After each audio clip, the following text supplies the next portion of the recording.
Welcome. We're excited to be here together. I think this might be the biggest meeting we've had in 2 years with so many people around the table. What do you guys think? Yes. It feels good to have everyone here and get to celebrate state parks and be back together. We'll go ahead and begin our meeting, and we've got some new board members, so we're excited to get to have them on the board and get them sworn in today. That's going to be an awesome opportunity for them. I've been telling Joan for years, if they ever give you a chance to be on state parks, it's the one, no offense, Hallie, it's the one board that you want to make sure you get on, because these are the coolest places we have in Utah, and when you get to help make them better, it's one of the best things you can do as a tourism director. So welcome everyone. Let's see, we are going to make introductions, because I'm not sure, I don't know Lisa. So we'll just start with you and then go around the table. So my name is Lisa Mertz. I'm a faculty member up at Weber State, and I teach in the outdoor recreation program up there. Awesome. Yeah. Going this way, okay. Awesome. Scott Strong, Deputy Director for the Division of State Parks. Nathan Schwabach, Deputy Director for the Department of Natural Resources. Jeff Rasmussen, Director for Utah State Parks, and welcome Lisa and Joan and our new member Corey. Yeah. I'm Corey Cram. I'm working down in the southwest part of the state with the Washington County Water Conservancy District. I'm Joan Hammer. I'm the Tourism Director for Boxelder County, and I will be representing some northern Utah parks. Welcome. And I'm Leisha Colthorpe, and I do recreate there, but I represent the northeastern part of the state. So Uinta and Duchesne counties, and they don't have a state park, but they have some awesome recreational opportunities there for the state as well. Kevin Christensen with Stampede County, so I represent that area. It's good to be here. You're going to introduce these folks as well. I'm Amber, and I'm texting Russ. I'm Jeff Rasmussen's assistant, and I'm the secretariat to the Board of State Parks. I'm Devin Chavez. I'm the Public Information Officer for Utah State Parks. Paul Gedge with Department of Natural Resources, assisting the division today. Dave Harris, Deputy Director for State Parks over Operations. Brent Boswell, Economic Development Director for Juab County, Land of Glory.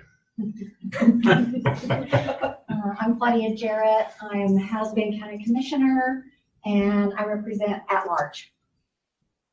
I'm Natalie Randall. I'm with the Utah Tourism Industry Association based down in Monticello, to represent the southeastern Utah. Awesome. Well, welcome everyone. And Russ, do you want to introduce yourself? Why don't you introduce me? No, I'm Russ. Why don't I introduce you? Sorry, I'm not there with you. Can you hear me? He's a bull rider. And I am NFR. Look at that bad boy. Thanks, everyone. I was in your community last night, Russ, for basketball.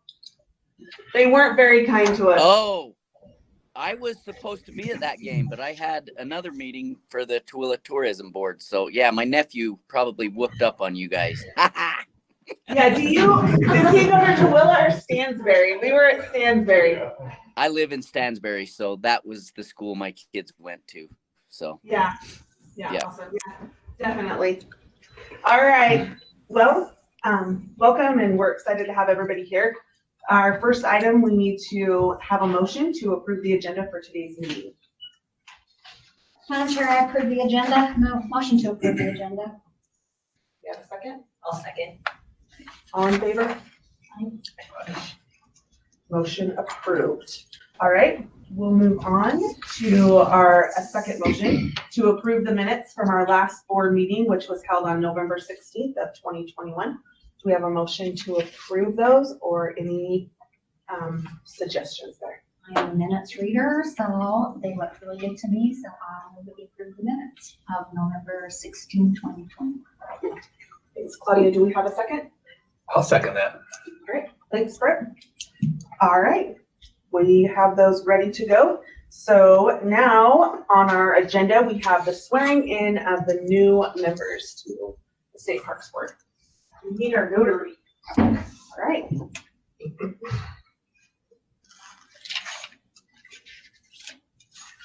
You're right on time, 9:35. Look at that, very You're doing efficient. awesome. How much time did you put aside for this? Gotta keep you on schedule. Yeah, we have 10 minutes, we're good. Oh, we'll get ahead of schedule. Well, while we're waiting for the notary, if I can just express my gratitude on behalf of Brian Steed, DNR's director, for your service on the board. If there were ever a board within DNR, don't tell anybody else I said this, but this would be the one I want to be on. And when I was appointed a deputy director, I fought hard to be a part of state parks. It was a little bit of, Todd Adams, if anybody knows him, we had to go fisticuffs out in the parking lot to decide how to be with state parks, but I won that tussle. Good job. Congratulations. Thank you. And I'm grateful to just be here in the comfy seats for an hour before having to go back up on the hill and sit uncomfortably for the rest of the day. So thank you. Appreciate your service. Well, thank you for coming today. And I couldn't agree more. Like, this is an awesome board with great leadership, and they're just doing great things around the state. So Absolutely. And so glad to have all the positions filled. We've just been working on it for, I feel like it's been almost a year, but maybe it hasn't been quite that long. So it's good to have it done. Well, almost done. We just get a notary. Well, Lisa, Corey, and Joan, you guys are in for a wild ride. So. It's a good place to be. I'm looking forward to it. I am too. hopefully we can get back to doing some awesome things where we get to move around the state and see all the state parks and meet in different areas now that we kind of maybe are on the downhill slide there for COVID. When Nathan mentioned a wild ride, I couldn't help but think of our visit to Fred Hayes State Park at Starvation. Right. Talk about a wild ride. Yeah, she was on the phone. She's writing down. Kevin's the laugh about it. Good thing. Sounds like a story I need to hear. Yeah. Either that or it's what happens at Fred Hayes State Park stays. Probably should be that way. Okay. We'll share. I thought you were talking about the wild ride at Steineker.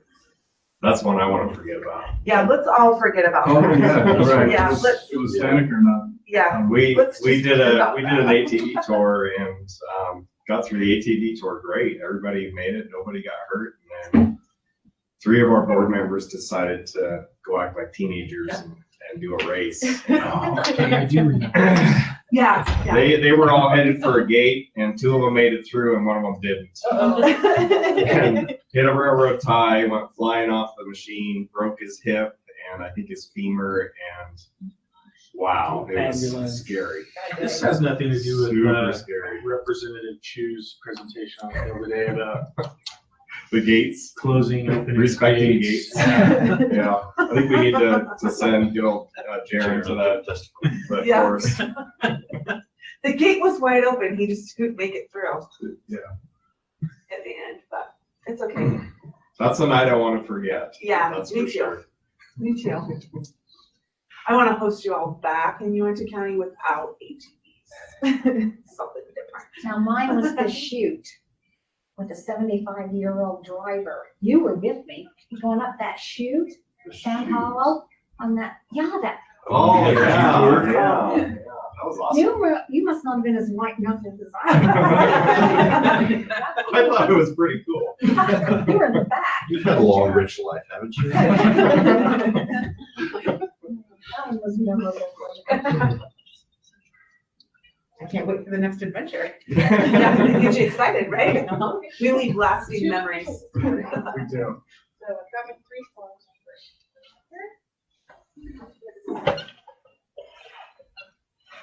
We haven't signed up yet, so, because I didn't know if we needed to witness the administration.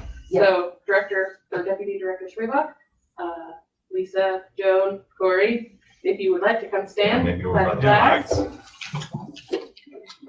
And then our lovely notary, Burley, will need to see your identification when you sign. I figured Devin was not doing it, so. We're doing a little release afterwards too.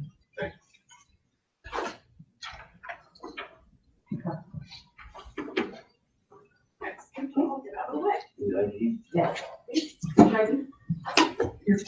okay. Okay. You go ahead and start signing.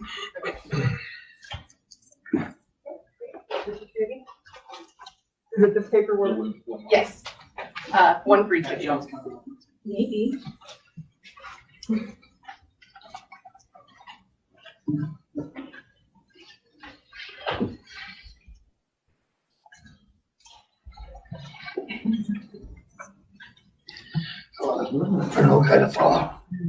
Which way does it twirl around? I got sworn in on Zoom. You can get on. Got sworn in on Zoom? Well, I What? might need to have you sign one. I asked the archivist. I don't remember signing. I was on You Zoom. did. So I asked the archivist, she hasn't gotten back to me. I think you're fine, but. I don't think my term should start till now that COVID's over anyway. It's okay, I'm like, I feel like I missed it for. You got it. I'm about to turn Yeah. 35 next week. I was like, well, I refuse to accept the 30, 33 and 34 to pass me right by. Yeah. I refuse to accept it. It's still gonna pass.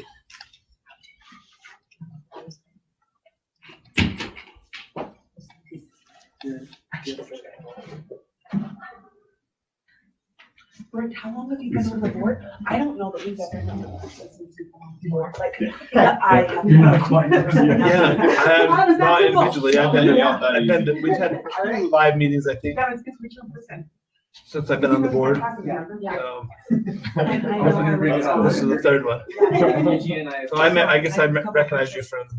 From Zoom.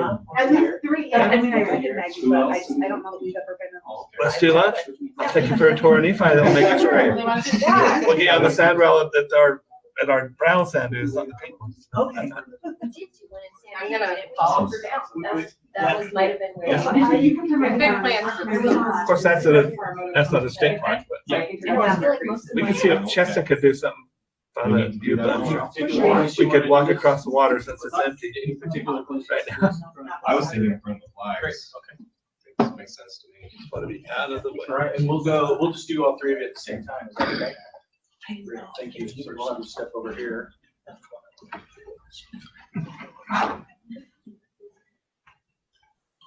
Okay, just, we'll give you a second. Yeah. It's gonna, here, let me just bring everything over there. I do not want to be in the picture. What? Where do I need to be? Slide back if you would. No, he's telling me to move because I'm on the public can only see me. So just raise your right hand and then repeat after me. Maybe 25 years. I state your name.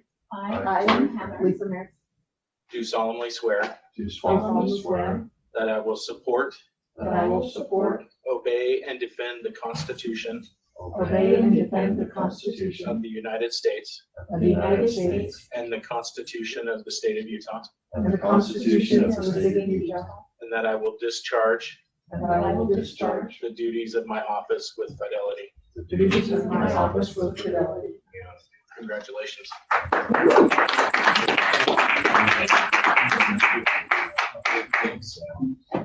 I bought me a little copy of the Constitution and read up after I said. Congratulations. Hey, we wanted to get another picture.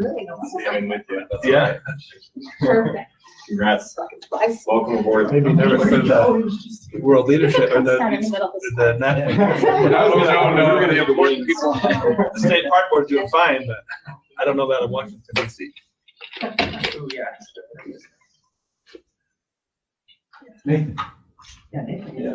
have a friend that's kind of anti-police. I really pro-constitution, so if he gets pulled over, he's an expert. He'll say, What are you saying about me, Devin? 3, 2, 1. Thank you. when he gets pulled over, he says, I want you to tell me where in the Constitution gives you the right to stop me for this. Or he'll say, like, We might as well do it. name 4 of the 10 amendments or whatever. He likes to give him a lot of, yeah, usually they let it go. And he's a professional person. He gets unusual, but Thanks, everybody. What about veterinarian? Thank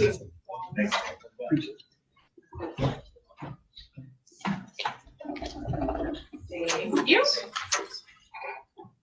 All right, well, you're official, so welcome to the Cool Kids Club. And now you can vote. Yes, now you can vote. So I'm so glad that Amber has all this stuff here because I'm not super good about it, but we're going to open the floor for nominations. We need a new chair and vice chair. So if anyone would like to nominate, your paper will tell you how to do so.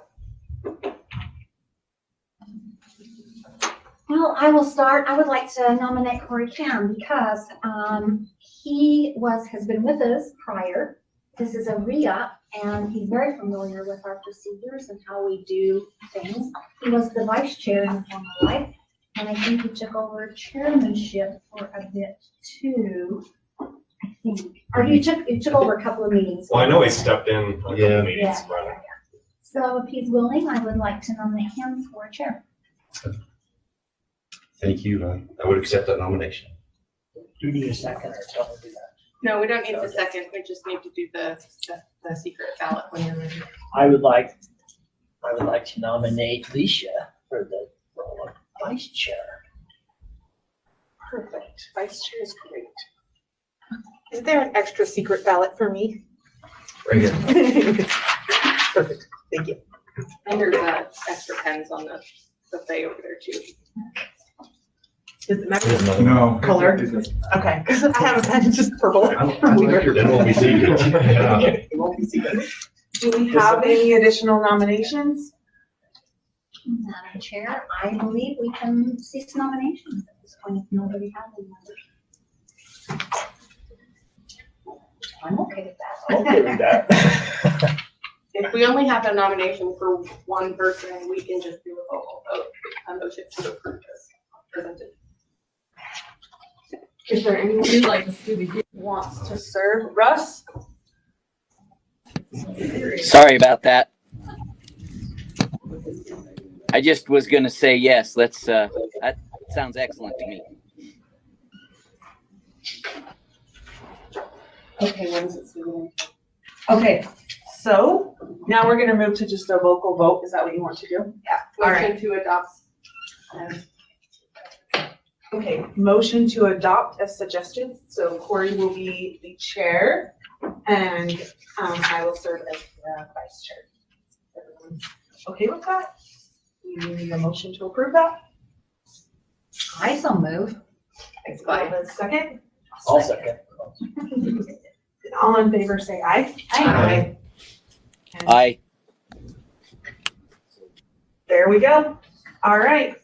So can I move over, like, am I staying on as the chair for the board report or is that going to be Corey now? It's you. Oh, okay. You're doing great. Nice I try. really want to, like, I really have to like focus in on this. So, okay, we'll move on. We'll go around and have our board reports. So, let's start with you, Russ. I know you said you have a meeting at 10, so we'll start with you. Well, thank you very much. I'm excited for the new chair and vice chair. Again, I really apologize. I wanted to be there. My intent was to be there, to be among you all. It looks great to see everybody sitting and filling those chairs. I'm excited for 2022. I think we're going to be able to do some great things. Out in Tooele, things are pretty much the same. Just craziness out here. We're growing and we need more roads and everything like that. But as far as attending any of the state parks, I'm trying to remember. If I know I went to a couple, but I can't remember off the top of my head right now.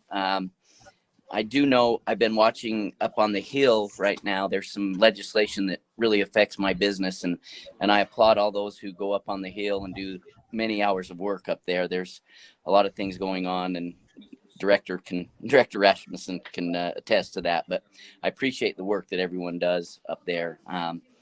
But that's really all I have at this point. So. All right, thanks, Russ. All right, we'll go to Brent. All right. Not a lot to report. I I was on a road trip with a buddy of mine in his car, and we passed a couple of state parks. I'm like, I don't have my thing with me. I guess I should drive up and say, hey, I'm on the board, but that seems like a likely story that they. But I was again thinking, God, we should stop and see those for a minute. But next time I'll remember to just take my pass everywhere I go. Need to make a necklace, and then we need to make a board. If the board could do a motion to build you a reservoir with water, that would be helpful. So, any of you have any pull on the hill or whatever it takes? We're chill. Because I think you still walk across it. Well, yeah, good point. Any high location, but I think you can still walk across it. So. They're working on Great Salt Lake. They're gonna fill it. You can walk across.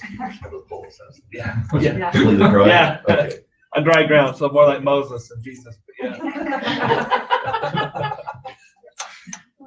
So that's all I have. Thank you. Claudia?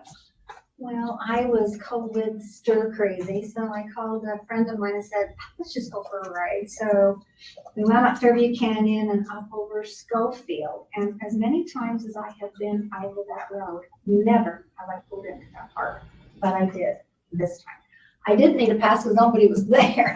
But I was very impressed with the Mountain View campground. It's really nice. It's got a lot of trees and shade and looks right over the water, Schofield Reservoir, and when we drove down through Madison Bay, and there were a couple of people camped in there, but I didn't see a whole lot of people. That's a really cool little place. So I was glad I was able to finally drive down through and just see what was exactly there. So I too love being on this board. I love our state parks. I appreciate the opportunity to serve. And looking forward to visiting more parks as the year progresses now, knowing that we can maybe have greater access. I'm a little worried about what our strategic plans are with snowpack and the water and what our parks are doing to think about that. So hopefully there's some really good planning going on. I think it's going to be another hard year.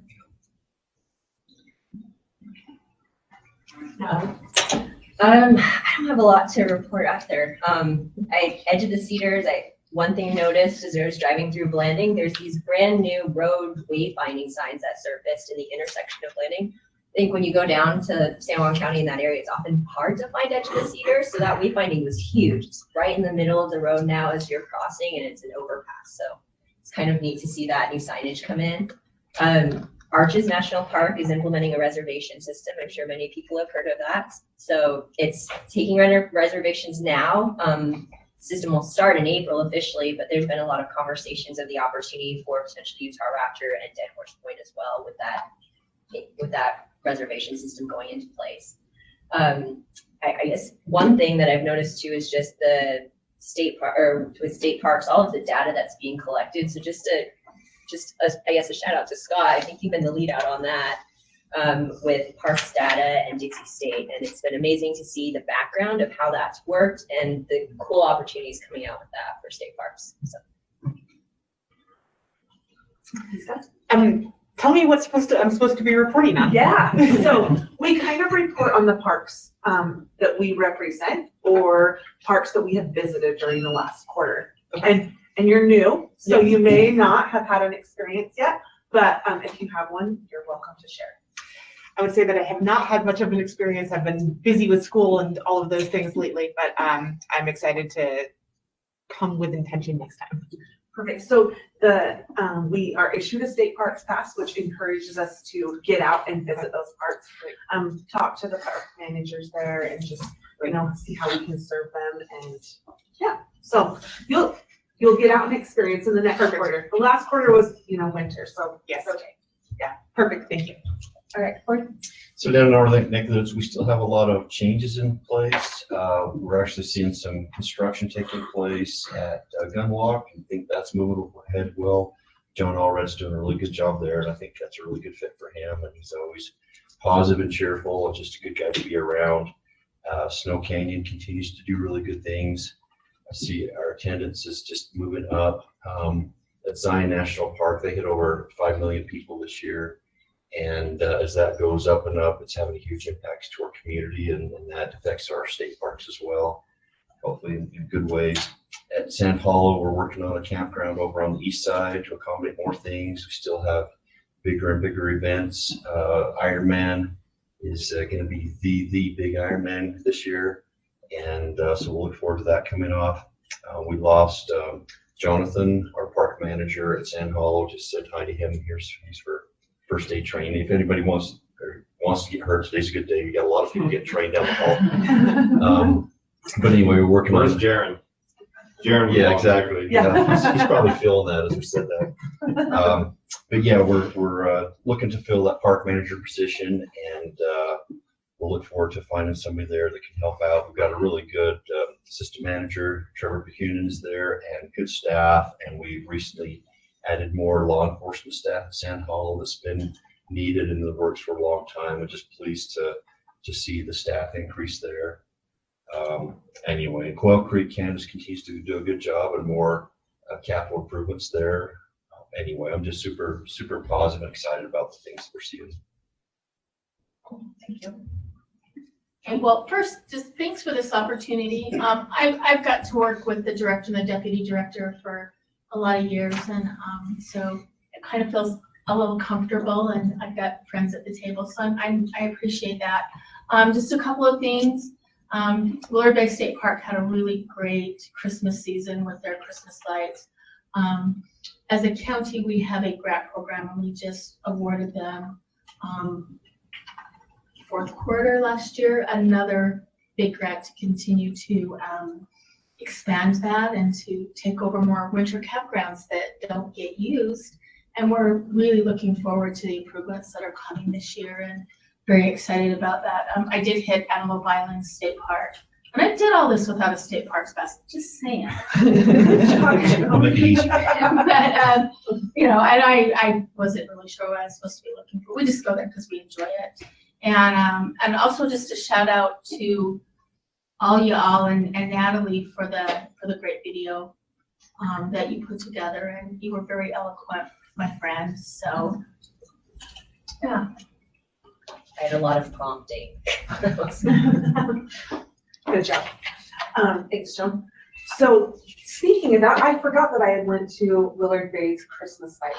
I was at a basketball tournament and up in Bear River, and we were staying down a little bit like Ogden area. And so I noticed the line, and I told my husband, we have to go in and look at the Willard Bay lights, and they were awesome. It was a bit of a wait, but that was okay.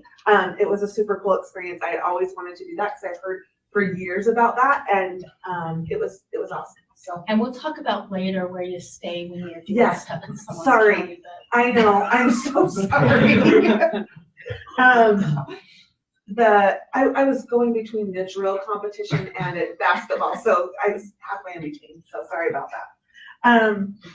Museum numbers at the Utah Fieldhouse, they had the highest. I'm like completing my end of the year report for my other job, and they have the highest numbers that I've been tracking since I've been there for 10 years. So it was great to see them be so successful. COVID was nice to our community. We had a lot of people that found comfort and recreation there, and so that really, the numbers showed at the Fieldhouse because of that. So it was awesome. Last month, I helped with a hiring at Steineker and Redfleet State Park. Yeah, that's one thing that concerns me is like, how do we get those postings out and like encourage people with experience to apply for management jobs in our state parks? While we had some good candidates and stuff, I know there's good candidates in Utah, and not that I'm against bringing in people from outside, but all of our candidates were from out of the Utah area. And I just wonder, like, how could we do, and I know we've talked about this before, but how can we encourage people? Because we say this is the best board, and like, we want to serve here and be here. And I know that like, if they knew what that was like, at least I hope that would be something that they would strive to like, when I grow up, I want to be a manager at a Utah State Park, right? As something they want to do. So I hope that that's something that we can like help with as a board, and just, you know, get some of those really cool candidates that are looking for management experience out serving and working in our state parks. And then I'm excited for 2022 to see, Scott, Jeff, Gabe, were able to get a lot of money for improvements in state parks. And hopefully in 2022, we'll start to see some of those come about. And I'm sure they'll talk to us about it in their reports. So I'm excited for things to come for state parks. Kevin? Well, it's good to be here. We have here in my area at Palisade, we have a new park manager. Sean retired, and we're grateful to have Bevan on board. He was assistant manager there previously, and then he went elsewhere, and now he's back. He was good to work with previously. I met with him a week ago, and he's great.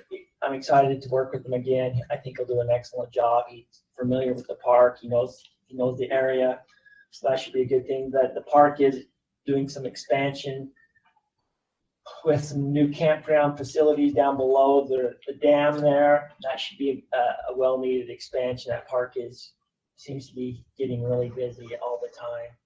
And just grateful to be here. I'm excited to get out a little bit more this summer and visit 4 state parks and go from there. That's all I have. Thank you. Well, it sounds like everybody's excited to get out, and I think we're ready to go. So our next thing on the agenda is the division report. So who am I turning that? Scott's up first. Who's going first? I'll go first. Okay. Thank you, Board Chair, for this opportunity and chance to talk to you for a minute. I love to hear the reports from the board members, and one of my favorite parts about it is Corey, and I think a few of you touched on it, but the relationships that you develop with our staff, and that you get to go and see kind of, Lisa, you were talking about that too, the dedication and the care and the love that they have for their jobs and what they do. So I just love it. When you mention those things and to hear that, I can feel it. It's heartfelt when you talk about our folks, which is great. We think obviously very highly of them, and it's nice to hear that from you too. So thank you. I also want to give out a couple of shout outs. Joan stole a little bit of my thunder, but Natalie has got a career in front of her as an actress. I mean, just amazing. Her voice, I think National Geographic ought to be contacting her. A few other folks, but no, seriously, the video. In fact, if we have time, we're going to show it. Okay.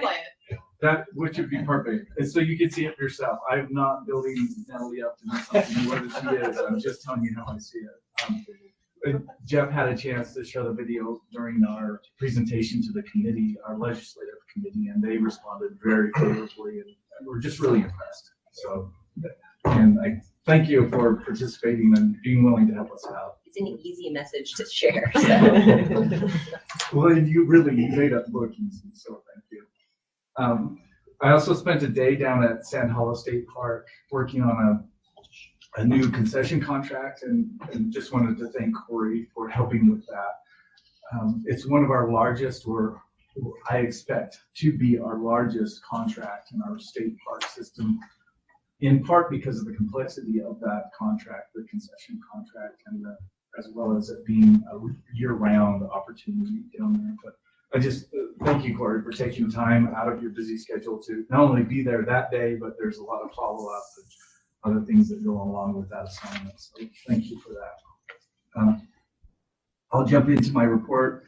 I'll make it very, very quick. And if you have any questions, you can interrupt me, or we can talk about questions afterwards. But I wanted to bring up Parks Pass, and Natalie, you kind of hit on Parks Pass, but the good things that we're doing with the group at Dixie State University. And there's so many facets of that project. One is data collection, and they actually have a contract with Arches and Zion to do some data collection too. And I'm really curious as to how that reservation system actually works out and plays out. We've seen some anomalies at Zion as far as when staff come in the morning and parking lots being full before staff come. So kind of wonder if Arches will be experiencing that same thing, so. We didn't onboard with Arches. Arches didn't onboard with them yet, so still trying to encourage them to do that. Yeah, so, but it's fun to be able to work with the national parks and learn from them, take that experience and apply it to what we're doing too. And I'll say, just from my experience, it's great to work with the national park system, but we are much more nimble and able to move and, move forward with projects and ideas than they are. The red tape is pretty daunting at times with the NPS. As part of the Parks Pass project, they're doing all sorts of things. It's not only electronic payments online so that you can prepay your day use and entry fees, as well as sign up for the bison roundup at Antelope Island State Park, or get a permit to go climb one of the cliffs at Snow Canyon State Park. So you can do all of those things, as well as sign a waiver and make your payment and schedule it, all of those kind of neat things. But they also have a group of designers that work, student designers, and they've helped us with the annual pass. So this is the old annual pass, and this is the new annual pass. One of the things that we wanted to do is we're trying to make the pass smaller. A lot of people have said that they don't like the bulkier pass, but anyway, that's one of the things that you can see here. And then just the ideas that come from the students is so much fun. The coloring and they've added Parks Pass to the back, so you can collect more information there, as well as on Parks Pass we have trail maps and information about the communities and local things that you can do there. So anyway, that's really neat. And I want to point out, Russ, that we have your Stedmans on the back, so we appreciate your support there. So are you still going with the 3-year pass, or what is it? That's a great question, Corey. You'll notice on this pass, it's an annual pass, and an annual pass goes from, Date of purchase to. Yeah, well, it goes from January 1st to December 31st. So that's a change that we've made with the annual pass this year, that it is a calendar year. It doesn't roll over. And part of that is for our staff. This makes it really easy. I don't know when you're out and about, but I'm very sensitive. I notice these hanging in lots and lots of people's windshields, and it's amazing to see blue and red and pink passes. And, those are prior year passes that people have had in their vehicles for 2 and sometimes 3 years. It's kind of funny, but because this pass would cross over 1 year to the next, it's a little bit confusing. Whereas this pass, when you roll up to a state park, you'll know that this is the valid pass. If someone buys it in October, then they pay for the whole year? They do. Yep.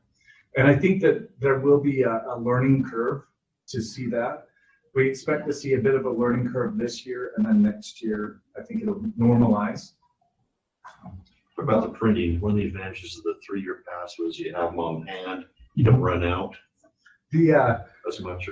Yeah, our association with Parks Pass has helped us with that issue. They don't have to go through the same contracts and vendors that we do as a state agency. So they again can access and print these passes a lot faster than we do.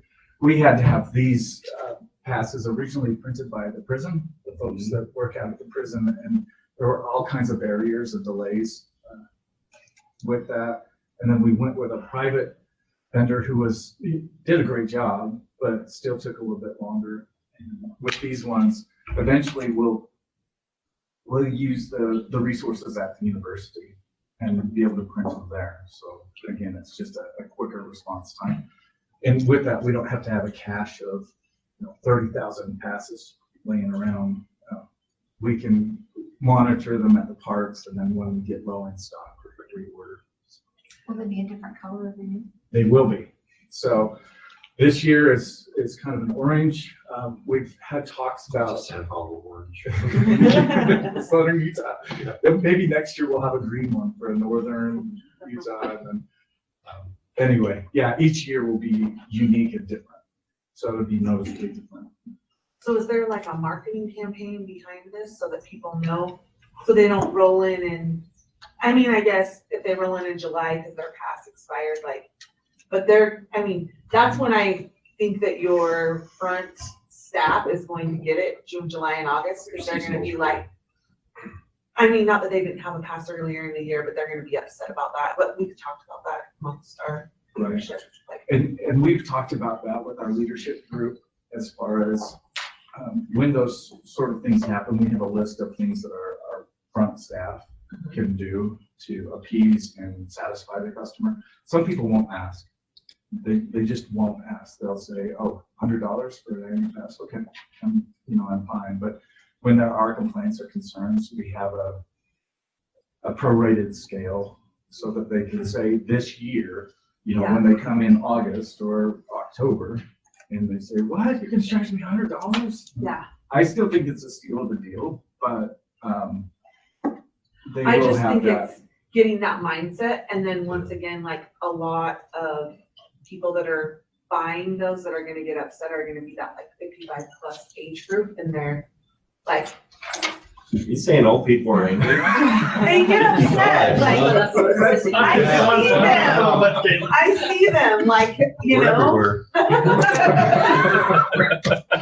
I actually have already seen it on Facebook. It came up. I'm on part of a mountain biking group, we were biggest mountain biking group, and people were complaining about it. And then somebody said, "Oh no, it's actually prorated." So I'm not sure that the messaging is totally clear to everyone yet, but I'm sure that's gonna be the case. well, so maybe it is younger demographic too, but I know that when we talked about this, like Steineker Redfleet conversation with Megan, it was definitely like those a little bit older fishermen are the ones that are going to be like having to fit about it. Like that's, I mean, I'm sorry, like, okay, let's just go like 75 plus, right? They're gonna be the ones that are like, Can I help you out with that? yeah, could you please go with that? You brought up a great point as far as we do have locals who want to come to one designated park, and to alleviate some of the stress or price sensitivity. And I don't believe that everybody's price sensitive, but there will be some, and we expect that. And we've thought about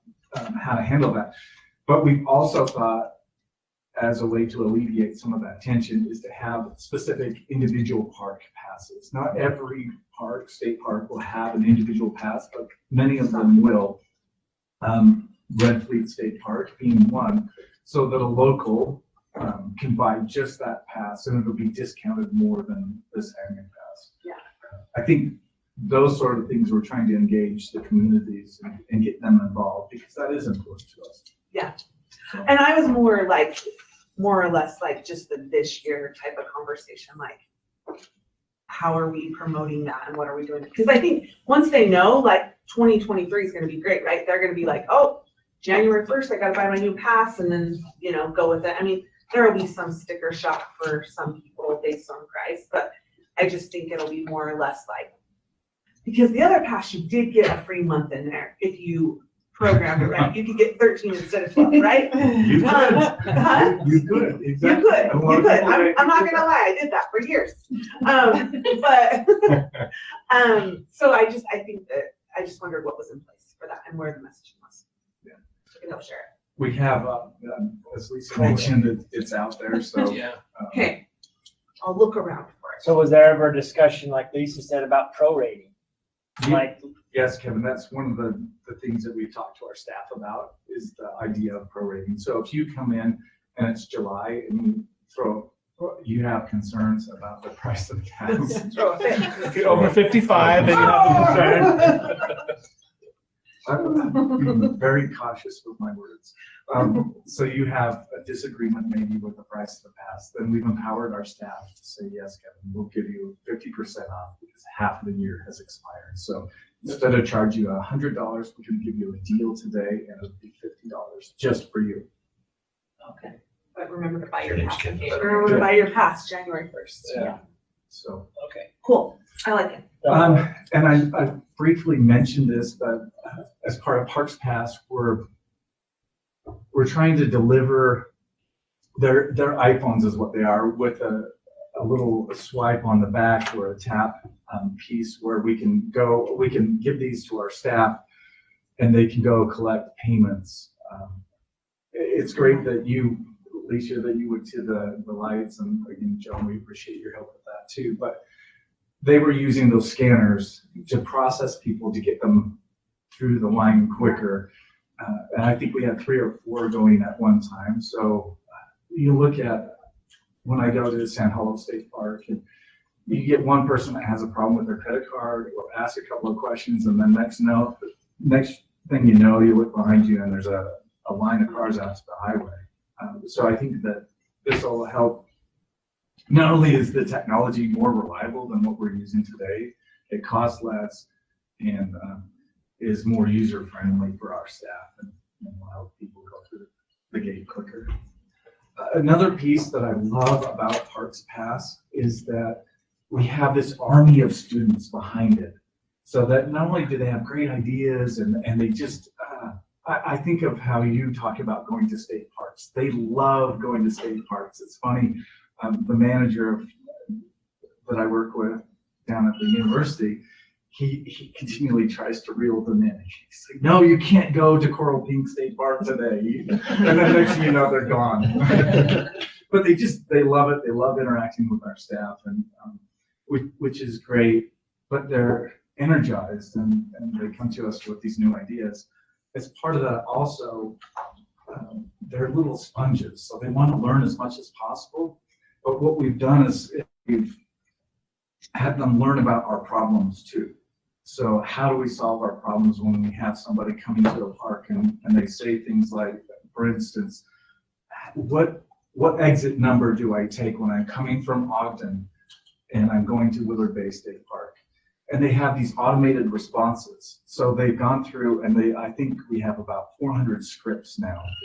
So that's when you get on an instant message, something instantaneously almost, you get a message back that it says, it's exit 360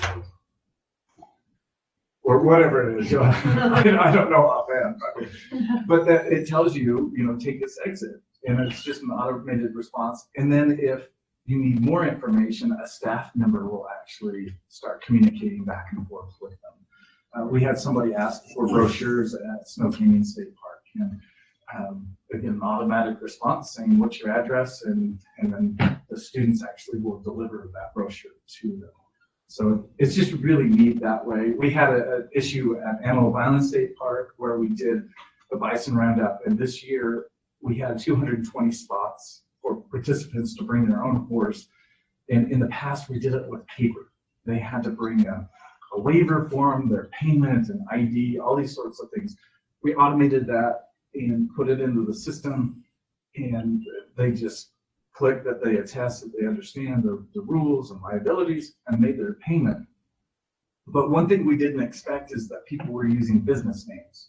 So they might have a business credit card or something like that. Well, we needed an individual's name.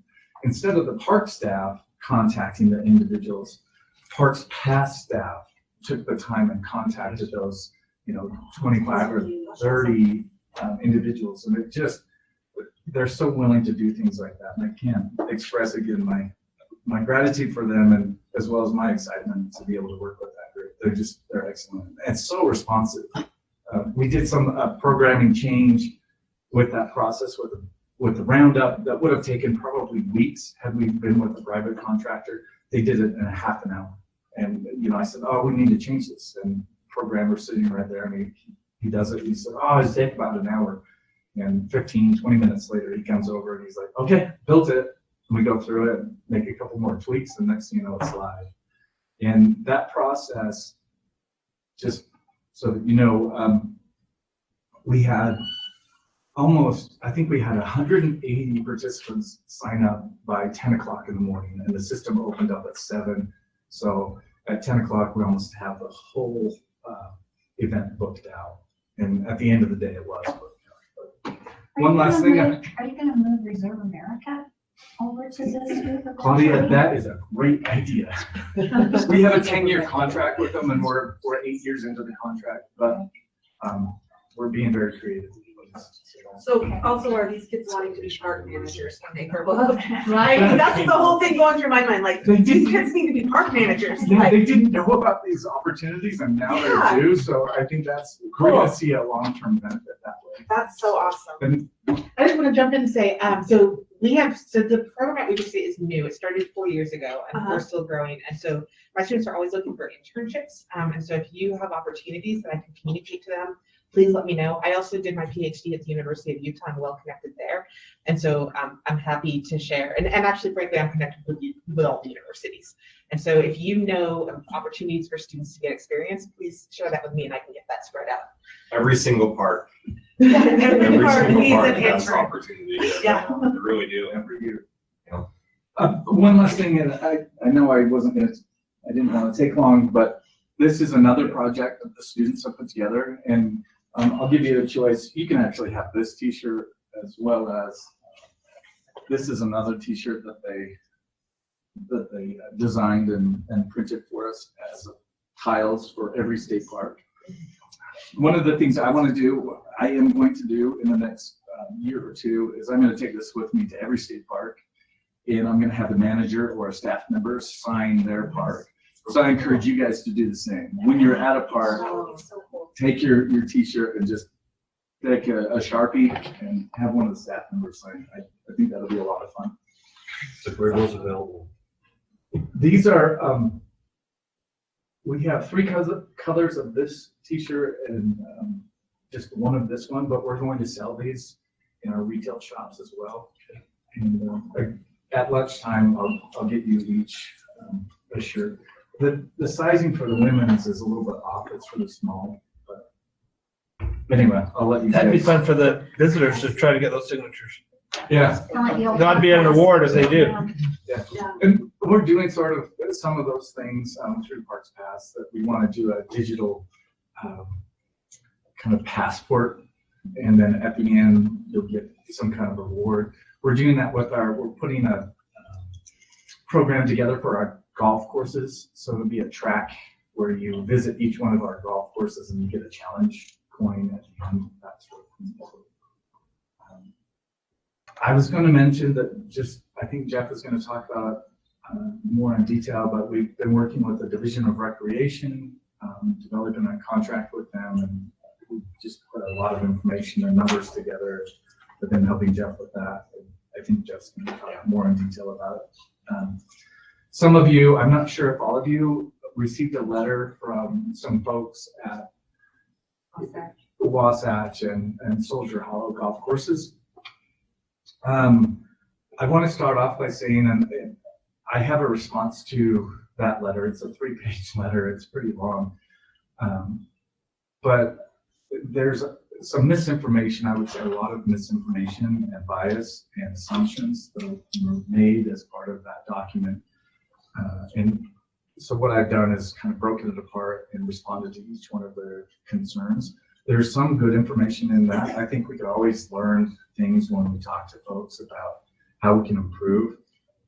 I've worked extensively with the Women's Association and have a great rapport with them. And actually the president of the Women's Association contacted me. She was the one that sent me the letter and just said, by the way, I don't know if you've seen this letter, but they used our signature without our permission. And she was really concerned. She said, I hope that this doesn't impact our relationship and the plans that we've got in place. But she just expressed her appreciation with the things that we've been doing as a division to work with the Women's Association, and again, was very supportive. And I'll include that when I send it back to all of you.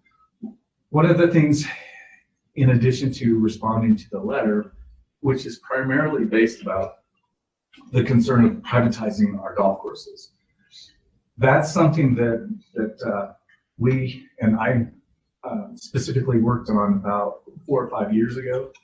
And I worked on that project for probably 3 years, including working with the National Golf Foundation to show how detrimental that would be if we had a private management company or a for-profit company come on in and take over those properties and facilities. The model that they would use to make money, to make profits off of that, wouldn't be beneficial to the golf course, to the golfers, or to state parks. And that's a majority of what I did in that time frame, was to quash the idea of privatization. And we did that. I met with Jeff, and I met with several legislators. We went to the privatization committee and spoke there. And then in our committee, we also talked about those sort of things. So, and the legislature is completely supportive of state parks running those 4 golf courses. In fact, they're very impressed with the way that we do that. So I really don't understand where this idea comes from, or this assumption that we're looking at privatizing the golf courses. I would just say that there is nothing farther from the truth. That is not something that we're interested in doing, and we're not going to do that. I do want to engage and communicate directly with the senior and the men's associations of the golf courses, as well as our golf pros and superintendents will be doing that too. We have great rapport with them, but I think we need, obviously, after reading that letter, there are a few maybe factions or individuals who see things in more of, I would say, a jaded perspective. It's not accurate, and they're getting misinformation. So I look forward to clearing that up and clarifying it. I do wish that whoever sent the letter would have put their names on it so that I could contact them directly. But we'll make a point to meet with those associations in the springtime. Can I ask, was there truth to the point of raising the fees, the golf fees? That was another point I had in there. Not only the pro lady, but I think it was a substantial increase in the fees, so. Yeah, you can look at that 2 ways, Claudia. We are increasing the annual pass, or the season pass, from $1,200 to $2,000.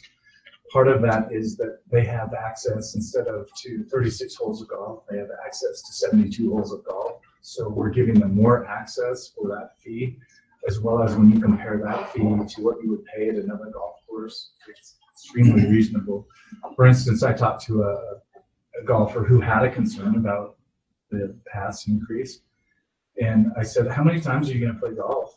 Or how many times did you play golf last year? And he said, well, I played 50 rounds of golf. Well, when you take 50 and divide it by 2,000, that's $40 a round, which includes a cart.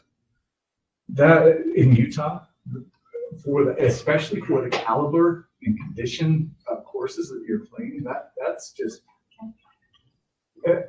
we can't cover our costs when we do that. And we have seen, just like all of you have experienced over the last couple of years, everything costs more. So our equipment costs more, it costs more to maintain our equipment, it costs more to buy sand and fertilizer and to maintain the courses. Our wages have gone up, so our wage expense is increasing.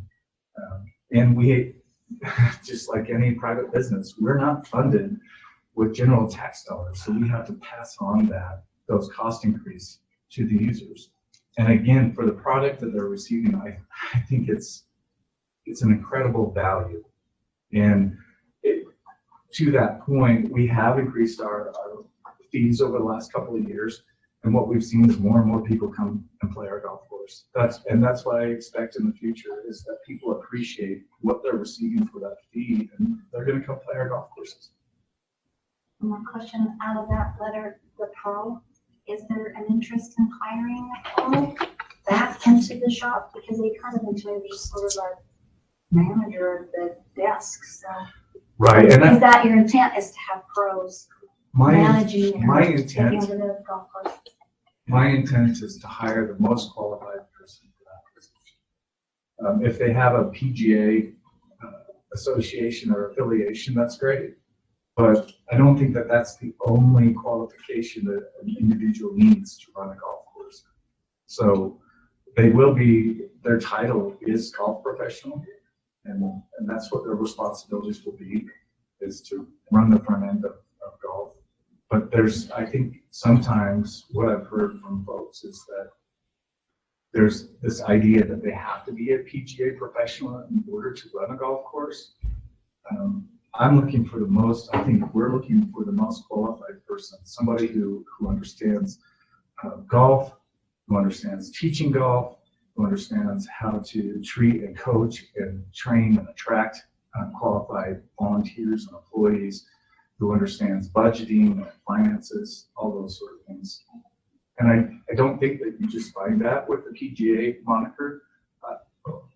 We're doing a search right now to fill the Soldier Hollow Golf Course golf professional. We did a nationwide search. We have folks from Pennsylvania, Texas, California, Colorado, all over the United States are interested in this job. And we're going to be interviewing, I think, 13 people, which is, that. I mean, Leisha knows, that's a big recruitment. Awesome. Yeah. So there's lots of interest in it.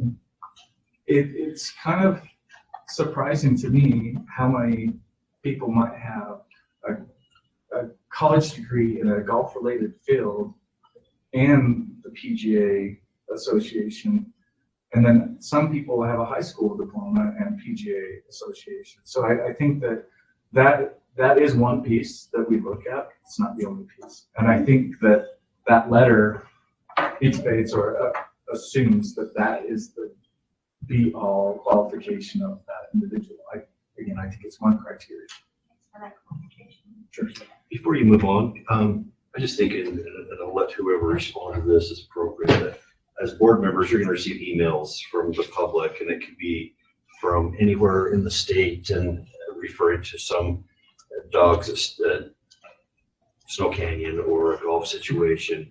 And I guess as board members, we want to be responsive, but at the same time, we're going to rely on you to kind of help us address things. And could you kind of help us understand as board members, how you'd like us to respond and to make that work together?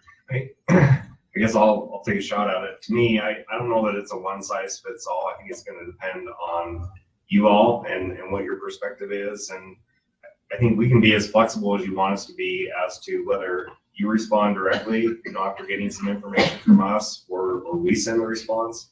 And honestly, I'm good with either scenario, and we've kind of done it both ways through the years. I would just ask that you check with one of us before you respond to make sure that you there's always two sides to every story, and a lot of times it's just bad information, which I think is a lot of what's going on with the golf letter. People just don't have the right information, and I, just like I do with legislators, like we all do with legislators, we try to give them the facts so that they can make the decisions, and I want to do the same with you, or hopefully help you have that same knowledge so that we can respond correctly. But I'm good with either scenario. I just think it's important that when those letters come in, that make us aware of it, because a lot of times, unfortunately, they're negative. People generally don't take the time to write a letter and say, "You guys are awesome." And we do get those occasionally, but they don't send those to the board. Yeah. They generally don't go to the board. So yeah, whether it's dogs in Snow Canyon or e-bikes or golf or something else, but I would just ask that you check with us. And our priority is in getting a response ASAP. Hopefully within the first day, first 24 hours is what we shoot for. But just let us know when those come in. And I want to know if someone has an issue with state parks, no matter what it is. I want to know about it, so that if there is indeed an issue, we can get working on it. So does that work? I wish there was a one size fits all, but I'm not sure that there really is. Well, and usually when we get, like the email we got about the parking situation at, this is the place, Heritage Park, I would have had no idea or anything about that, because it's not in my area. So for me to respond back to that, I don't know, I don't know what that looked like. I've been up there a couple times. I'm not frankly sure of how that affects the neighbors. So I don't know. Usually I just forward it on to Jeff or Amber. And I was going to give a little update on that too on my time. Because most of the time unless it's in your area, you probably haven't heard of it or know how to fix it or anything like that. Thank you. And I love the communication. When something like that comes through, and if you want to bounce an idea off of us, I think that's great too. Yeah. I think Bob did a great job in the past as far as responding to a lot of those issues, which is great. Yeah. But the communication between us is helpful too. Well, sometimes you won't know if you're the only one that got the email or if they Yeah. blind copied everybody on the board Yes, and you guys. and us. Yeah. So the communication probably is key. The next thing I wanted to talk briefly about is something that you mentioned, Claudia, which is water conservation. We're working very hard at our golf courses to conserve water. I don't have the numbers in front of me, but we saved hundreds of thousands of gallons of water at our 2 golf courses. And I have the numbers for Lost Action, Cedar Hollow. I don't have the other ones for Palisade and Green River, but it definitely is a focus. And it's not just because we were in a severe drought last year. It's something we're thinking forward about. And it's been really neat. We've taken a lot of the principles that our superintendents of golf course know and use and are skilled at, and are sharing that with the state parks. So there are simple things called wetting agents that the golf courses use, and that essentially helps the water penetrate through the soil instead of percolating or rolling off the surface. Anyways, it gets the water down into the roots, these wetting agents. So you water less and less frequently, and we're sharing that information and those contracts with our state parks. I think of, the big soccer field at Red Hayes State Park at Starvation and how beneficial something like this could be. Not only does it save us time and effort, but it's also our conservation effort that we're extremely aware of and want to participate with. So, next, I just wanted to mention that Debbie Stuffelbein, who was our financial manager, retired at the end of the year. And just wanted to thank her publicly. I think Dave's going to go into many of the retirements that we've had, but just thank her and then tell you that I'm really excited about Tiffany Swanner, who was promoted into that role. Tiffany does a great job, and look forward to all of you getting to know her a little bit better. And then lastly, I wanted to mention the financials. Comparing periods 1 through 7 this year to last year, our operating profits are down about 21% from last year. And that sounds a little bit devastating, but they're down 21%. But keep in mind that last year was, I would say, beyond a banner year. It was an anomaly. And I still expect these numbers to rebound in the spring. But instead of looking at this big jump last year, I compared it to the year before. And when you compare this year to 2 years ago, which is a little more normal, we're still at 58%. So we see this continual growth. There's a little bit that anomaly last year, and then it goes down. But when you look at the trend, it's still going up, which is really neat. And I have to thank our park managers and our staff, as well as our leadership for that. That's an emphasis. Money isn't everything, but it is important. And that's how we run our operations, is by generating those funds. And I can't thank our staff enough for focusing on that. That's the end of my information that I wanted to share. All right. Thank you so much. Dave? Sure, I'll go next. All right, thanks, and welcome the new board members, Lisa and Joan. And it's been exciting working with you, Joan. I'm glad we'll be able to work at this level as well. So thanks for all you've done for Willow Bay and that area up there. And Lisa, I've heard your name quite a bit. I think I might have met you or your counterpart at Weaver State when you first started the recreation thing and talked about recruitment, different possibilities. So welcome. It'll be great to have your perspective as well. Look forward to working with you. And congratulations to Corey and Lisa for your new roles on the board. Look forward to working with you on those as well. I just want to follow up with what Scott kind of finished up with. Is just big hats off to all of our staff. I mean, they're awesome. They're putting up with a lot every day. Right now, we're already busy through the winter. We've had a lot of ice fishing tournaments and different things going on in our parks, and so they're doing their normal day-to-day stuff and trying to get ready for the upcoming season. They trying to hire seasonal staff and get the park prepared and as much as they can before they can turn the facilities on. And we just hats off. They're doing an awesome job. There's a lot of challenges. Jeff's going to cover it a little bit later, but we have at least 12 parks right now that are working on major projects. So amongst all the other stuff, they're trying to work around construction that's gonna happen and trying to pin it up, making all the planning meetings and making those decisions. So there's just a ton of stuff going on. I had an opportunity to visit a number of parks lately and just really excited to say the parks are looking really good. And I visited Utah Lake, Willard Bay, Deer Creek, Wasatch Mountain, and Escalante in the last couple weeks, or probably, well, time's going so fast, probably last month, but things are really looking good there, and staff are upbeat and getting ready. One example of how busy I think we're gonna be this summer, I was just at Escalante, and I think their reservations start on March 1st, and they're already booked up as far out as, I think it's 4 months in advance, somebody can make a reservation. They're already 1 or 2 slots is all they have, and they're totally booked up, you know, so it's gonna be crazy there. Let's see, grooming season started out really strong. You know, we had a really wet first part of the year and everybody got excited and had a lot of good snow. And it's kind of slowed down after that, but they're still, you know, manicuring the snow that's there and just keep hoping for more snow. There have been, you know, with the snow we initially had and still have up in the mountains, there's been a good number, bad number, however you want to look at it, but of snowmobile accidents, some very serious ones. I think at least 1 fatality. A lot on rental machines, so people from out of state. It seems like there's a trend in Florida, people coming here and having to crash on a snowmobile. Obviously, they probably don't have too much experience. And a lot of rescues as well. Our folks are out there doing those rescues, and hats off to them.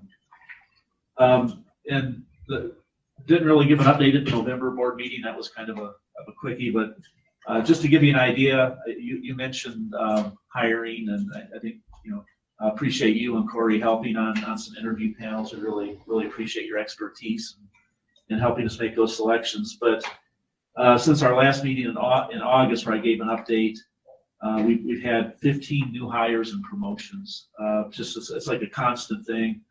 We still have 10 vacancies, 3 LE folks and 7 non-LE. So we're still churning through the process. And maybe that's about 5% of our employees. Maybe that's normal. I don't know. I've never really looked that up. So maybe we'll never get below 10. Hopefully someday we'll get every position filled. That would be awesome. One of our major challenges right now is 71 out of our 192 positions, filled positions, have less than 5 years with the agency. So you're, you know, well over a third of our folks are very new. So that's kind of a challenge, and kind of what you mentioned. A lot of our folks are new. They don't have the experience to be moving up through the ranks, and our ones that have been around a while, they're settled. You know, their spouse has a good job that maybe pays more than their job. Their kids are in high school.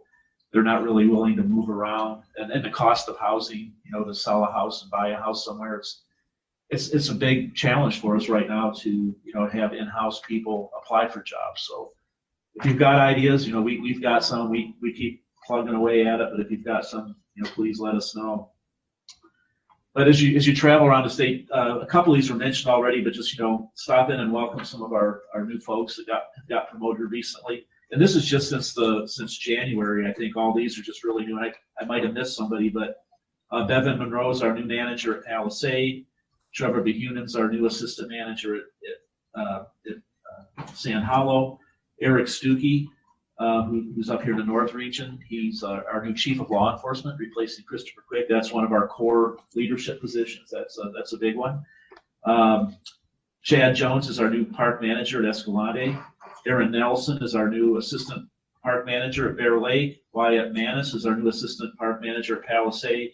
First was mentioned Jonathan Hunt, left Sand Hollow, and he's up here managing Wasatch Mountain State Park now. So those are our most recent promotions, and we're excited to have those folks in new positions. But in a couple instances, we're struggling to fill the ones that they left. So we'll continue to work at that. If you have ideas, you know, please let us know. Scott, Jeff, and the region managers and our chief of law enforcement, we call that our core leadership team, and we try to meet once a quarter. We met down in southern Utah, in the southwest part of the state, in December. And anyway, we had a really good meeting, and we try to talk about statewide issues that come up. So try to get through most of our agenda in the 2 days. I think last time we had one thing left, so we did really good. But some of the things we're working on, operationally statewide is Lori Backus, our North Region Manager. If you've been around to some of our parks, you probably see the new monument signs that are going up. We might be a little over halfway done, maybe 2/3 of the way done by the end of this fiscal year.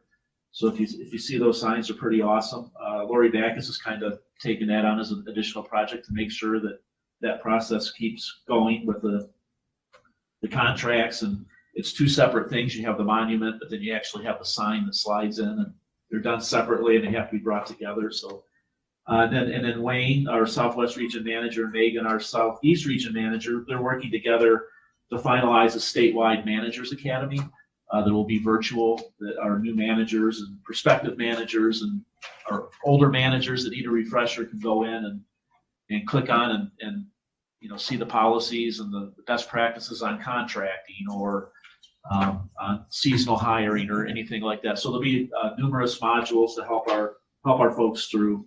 Like I said, we have a ton of new managers and folks that need to be prepared to move up. Our law enforcement program has implemented a new field training officer program, that prepares our newest rangers that come out of the police academy to move on into the parks and understand all the different things they need to do. It used to be they would graduate from post and like the next day they would go to their park. Now we have a 6-week period where they travel around to different areas and learn different experiences, specifically on the law enforcement, but not all law enforcement, some park operations as well, to prepare them so when they finally get to their park, they're more of a functioning employee and they've learned those basics and they can fine tune it with the park that they're at. Somebody mentioned today's a good day to get injured here at the office, but we have a new emergency response system.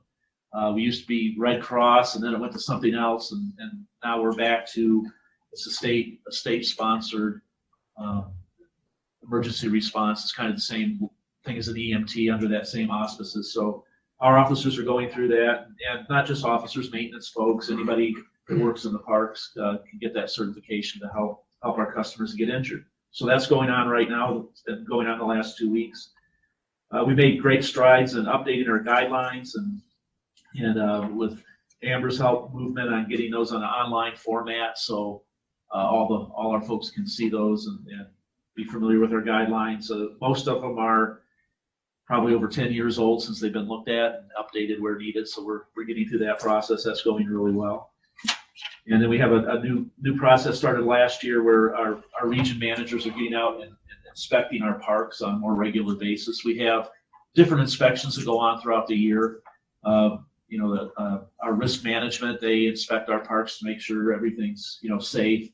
And then the facilities folks inspect our parks to make sure our facilities are up to speed.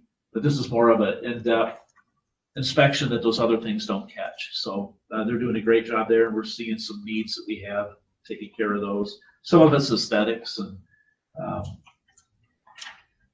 and so that's kind of what we're doing around the state on some projects.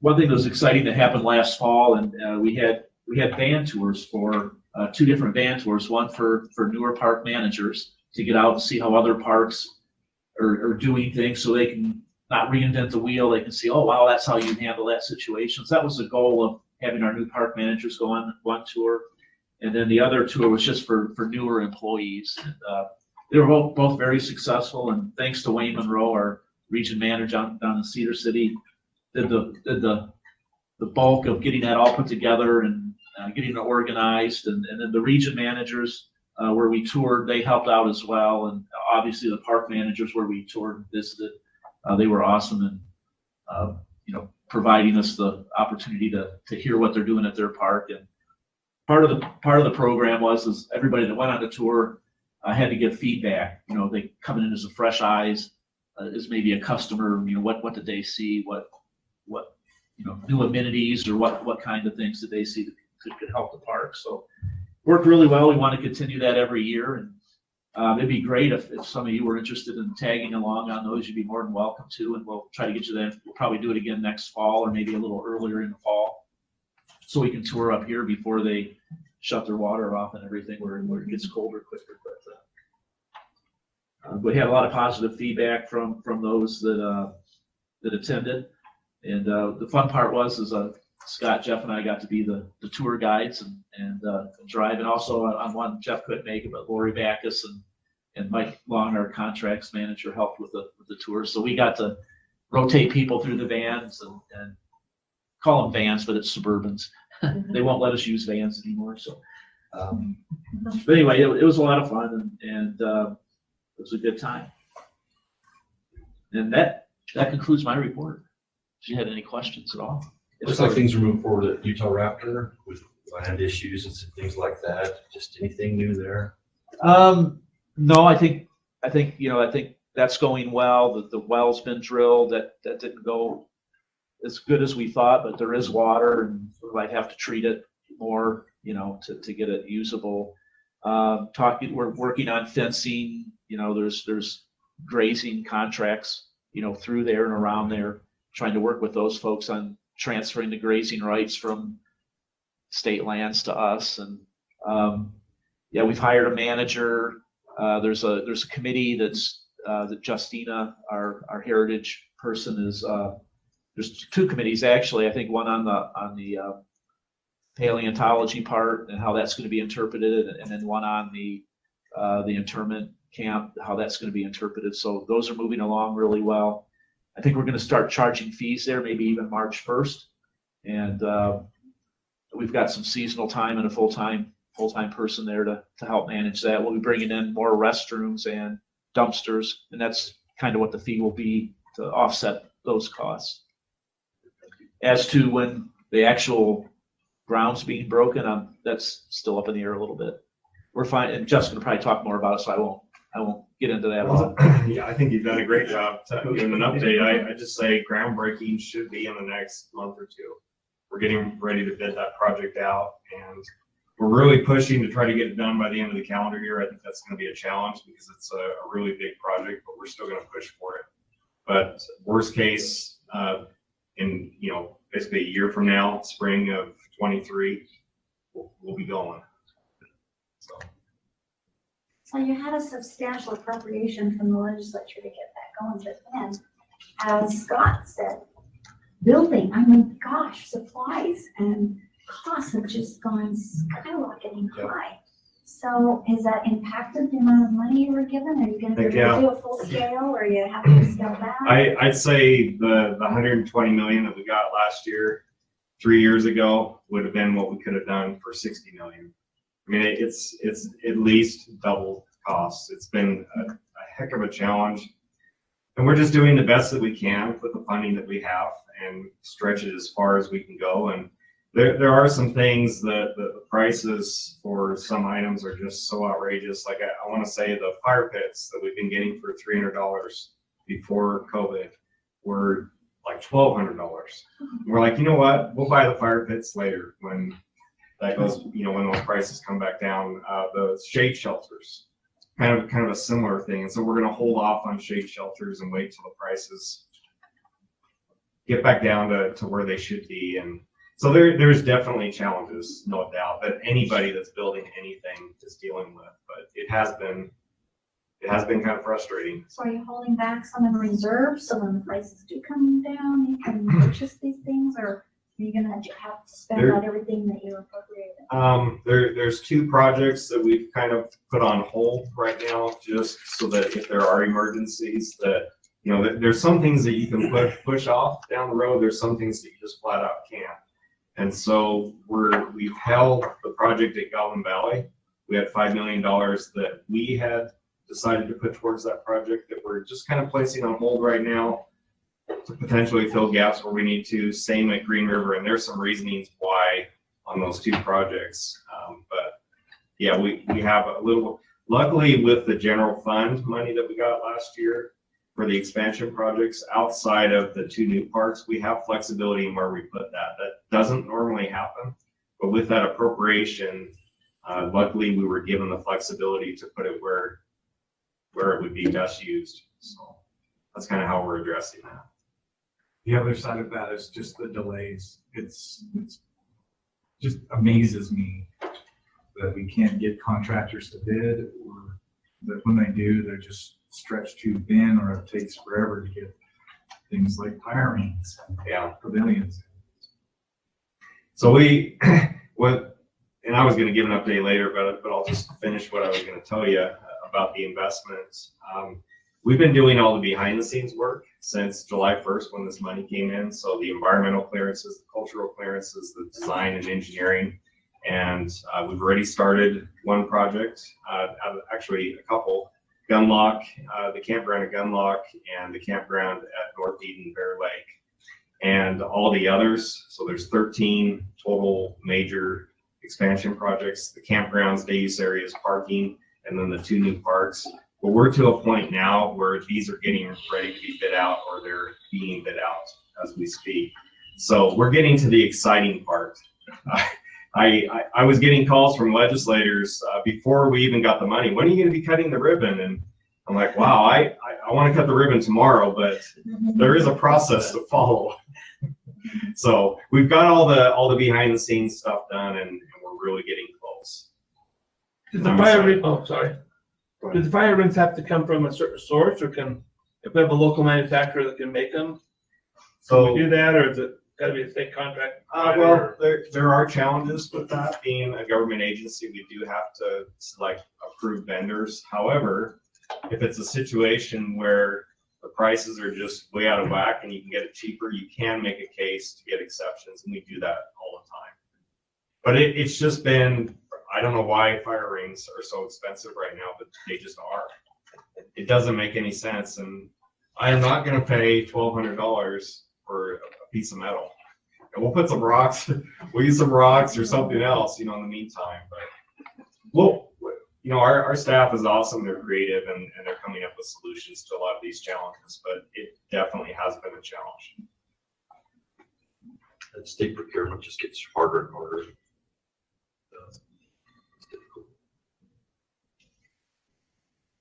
Should I just jump in, Alicia, or was there any other? Nope, it's your turn. questions Are you done, for- Dave? I'm done. Yeah, thank Okay. you. Your turn. So I thought that I would spend just a little bit of time giving our new board members, Lisa and Joan, and I don't know that I would consider you a new board member, but for what it's worth, just a retread. Just some little facts about our agency and how we're made up and what we do and why we're different from other government entities. And I just wrote down some ideas, and I want to try to go through it fast, but certainly if you have any questions, maybe some of the rest of the board members might learn something new, but hopefully that would be nice. But I thought I'd just go through that really quick, and then I'll go into a legislative update, give you an update on a couple other things that works. So we have 46 state parks. It's on the t-shirt that we're going to get you later. But what I love about our state parks is that every one of them is different, and there's so many cool ones. And the other thing I love about it is they're spread across the states, and no matter where you live, there's going to be one close that you can take advantage of. And I love Scott's idea of getting the signature on the back of the shirt of every one of them. I encourage you to see every one of our parks, because they're all little gems in their own little way. They're all very different and unique, and just offer. That's what I love about Utah, just so much variety. Out of those, 24 are reservoir or lake parks, so we kind of call them boating parks. And to your point, Claudia, to me, part of the solution to the low water issue, if we do run out of water, it's good to have a lot of other activities. And that's one of the great things that our self-funded direction has given us, is a motivation to come up with more activities. And going back to Fred Hayes, our previous director, more people having more fun and more parks more often. It's all about a lot of different activities. So if you're at Yuba and you run out of water, Brent, well, there's ATV activities there, and there's an archery range, and there's bike trails. There should be metal detecting in the Yeah. bottom of, Yeah. I mean, really, like there's stuff down there that you couldn't get otherwise. But I did look up Severe River Water Users Association. We're up to 28% from Oh, wow. 8%. We can't walk across So it anymore. yeah, you'd have to swim now. So Well, or walk across it, I guess you can now. 24 water parks, 7 museum and heritage parks, 4 golf courses that are in. So they're not just parks with golf courses, but they're kind of integrated into our state parks. 2 of those parks are brand new, Utah Raptor and Lost Creek, and we're super excited about those. Out of those parks, we've got about 2,400 reservable sites that include things like campsites and days pavilions and cabins and yurts and teepees, and we even added pit houses at Fremont Indian State Park last year. And if you haven't seen the pit house at Fremont Indian State Park, you got to see it. It is just awesome. It really looks like a pit house from the outside, but you walk in and it's all cedar trees, just like it should be, but it feels like a hotel. It's awesome. I haven't stayed in it yet, but I totally want to. It looks like an awesome experience. We have 2 state monuments. So we have a handful of other properties that we manage. 2 of them were designated as state monuments a year or 2 ago, Danger Cave in Tooele County and Old Irontown in Iron County.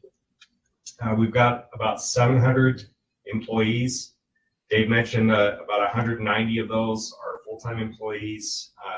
500 or so of them are part-time employees. It kind of fluctuates depending on the need.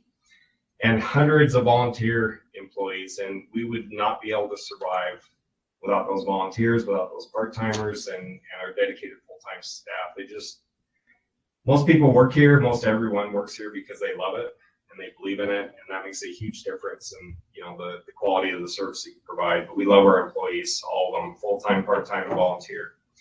Our parks are huge economic drivers in their local communities, and if you don't believe that, just talk to the Joan Hammers, the Alicias, the Kevins, the Natalies of the world.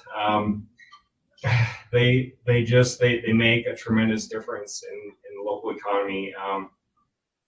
Our parks generate about $2 million in transient and sales tax, just one piece of what they do. Our visitors that come to our parks, they support the local communities. They buy gas and groceries. They eat in the restaurants. They pay for rentals and repairs. They buy outdoor equipment. They take tours. They really benefit those local communities and the businesses that are so dependent on that tourism traffic. Our development efforts, and especially with the $120 million that we got last year, is bringing in contractors, many of which are local contractors. So we're creating work opportunities for those folks, and they also in turn support the local economies. As far as private business partnerships, we've got a lot of those private business partnerships with our state parks. 27 of those are major, what we would consider major concession contracts. So they're concession contracts that rent toys, I'll say, boats, ATVs, personal watercraft, mountain bikes, e-bikes. They have restaurants. We have general stores. We've got all kinds of services at a lot of our parks. So there's 27 of those. We have 300 private business entities that conduct business in our state parks under a special use permit, and then 45 service contracts with private entities that come in to provide service, whether that's pumping vault toilets, or I can't think of any other thing right now, but there's 45 of them. So there's a lot of opportunities besides just what we do and our employees do at our parks. And then on top of that, our staff, all those 700 folks are part of the local community. So they're also supporting these businesses. They're keeping the schools going. They're part of the community. We host events at these parks. I think about the fireworks display that we hosted at San Hollow State Park for Hurricane City, triathlons, fishing tournaments. But we also hold more intimate, smaller community events like cornhole, volleyball tournaments, Cinco de Mayo. Chris Armato always does that. But the idea is we want these parks for everyone. We want the communities to take pride of them and be proud of them. And if any of you ever hear otherwise, that we're not an asset to the local community, or it doesn't feel like it's our state park, please let us know, because we want to be looked at as an asset and a value to the local community. And I think for the most part, people are going to tell you that we are. Last thing I wanted to touch on our agency is how we're different, and we are different. We're a self-funded agency. 10 years ago, we went through an incredibly hard time where we had a legislative audit that cut our operating budget by more than 50%. Our general fund, I'll call it subsidy, was cut from $16 million over a period of 2 or 3 years down to $4 million. That came with a lot of pain. That gave us a completely different direction, and it was hard because we were facing park closures in many areas. We had to terminate employment for 30 plus employees. It was a major paradigm shift for our agency. But what I'll tell you is it's the best thing that could have ever happened to us. What I love about the situation now is that the people that use the parks pay for the parks. I remember before this change, I used to hear from taxpayers that I pay your wages and I don't even use the state parks, and they can't say that anymore. I think it makes sense that the people that use the parks pay for the parks. The other thing is we know there's going to be another economic downturn. Don't know when that's going to be. Hopefully it's going to be way up in the horizon. But the fact is when you're reliant on general fund money, and when it really comes down to it, everybody loves recreation, but recreation will be one of the first things that's cut, because nobody can argue that recreation is going to be more important than schools and prisons and transportation and public health. And so what I'm telling you is, from our perspective, it's really good to be self-funded, and it's really working for our agency. Now, what I will tell you is there is an exception to that. We do still get some general fund money. It's about $4.5 million. And that money, the legislature agreed would stay with state parks to support our museum and heritage parks. There's no way that we're going to make those parks profitable. There's no way they're going to be able to cover the costs when they've got those collections that they oversee and take care of. And so there's staffing needs, there's building expenses. There's no way that we'll be able to cover those costs. So out of that $4.5 million, $1 million is taken off the top that goes to This Is the Place Heritage Park to support that operation. And it's the best $1 million that the state could ever spend for This Is the Place, because Ellis Ivory, who runs that private foundation, and his team just do one heck of a job. And it would cost, the fact of the matter is it would cost the state a heck of a lot more than $1 million to do what he and his team are doing there. So it's a great partnership. So the remaining 3.5 goes to our museum and heritage parks. And that doesn't mean they're off the hook for making improvements and hosting more visitors and improving their profitability. They still have that same direction and goal as all the other parks. But we realize that they're always going to need some help from general fund. So that's what the general fund is for. Lastly, many of our parks we get funding to help support the operation and investment from local counties and the federal government. Just throw out one that's the biggest one. 12 of our water parks are Bureau of Reclamation parks, and we partner with the Bureau of Reclamation where they match us dollar for dollar for investments for building campgrounds, roads, parking lots, and it's a really good deal, and it works well. They're not in the business of managing recreation, so they don't really want to do that, and we are. So we don't want to manage the dam and the water. So just like we partner with Washington County Water Conservancy District that Corey represents, we have a similar partnership there, and it works. I hope it works well. Please tell me if it doesn't. But that's kind of what I came up. Do either of you have any questions or on that? I hope that's a good overview. Dave and Scott, can you think of anything that I left out that I should have said? I think there's so much more to it, but yeah, no, that's a good spot. Okay.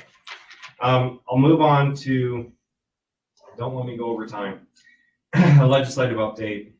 So we're tracking a lot of bills, just like we always do, but I picked out some of the ones that are more have a direct impact to what we do with state parks. House Bill 27, it's the State Monuments Act revisions by Representative Elison. That bill has already made it through both standing committees and it's ready for the governor's signature. I would consider that an agency bill. It was something that we asked for with Representative Elison. He wrote the State Monuments Act 3 or 4 years ago.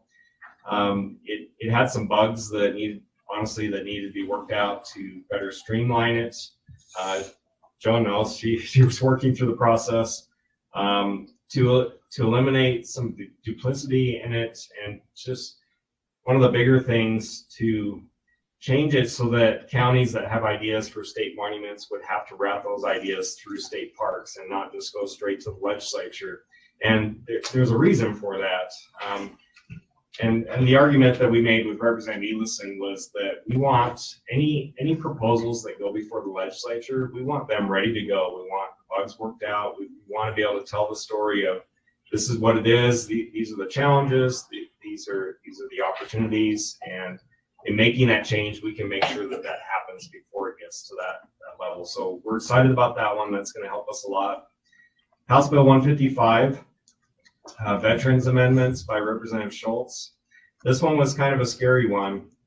It expands our Honor Pass program for disabled veterans, which we love our veterans, we support our veterans, we're happy about the program, but when you're a self-funded agency and you have discounted or free use ideas pitched at you, which we do on a regular basis, they're scary.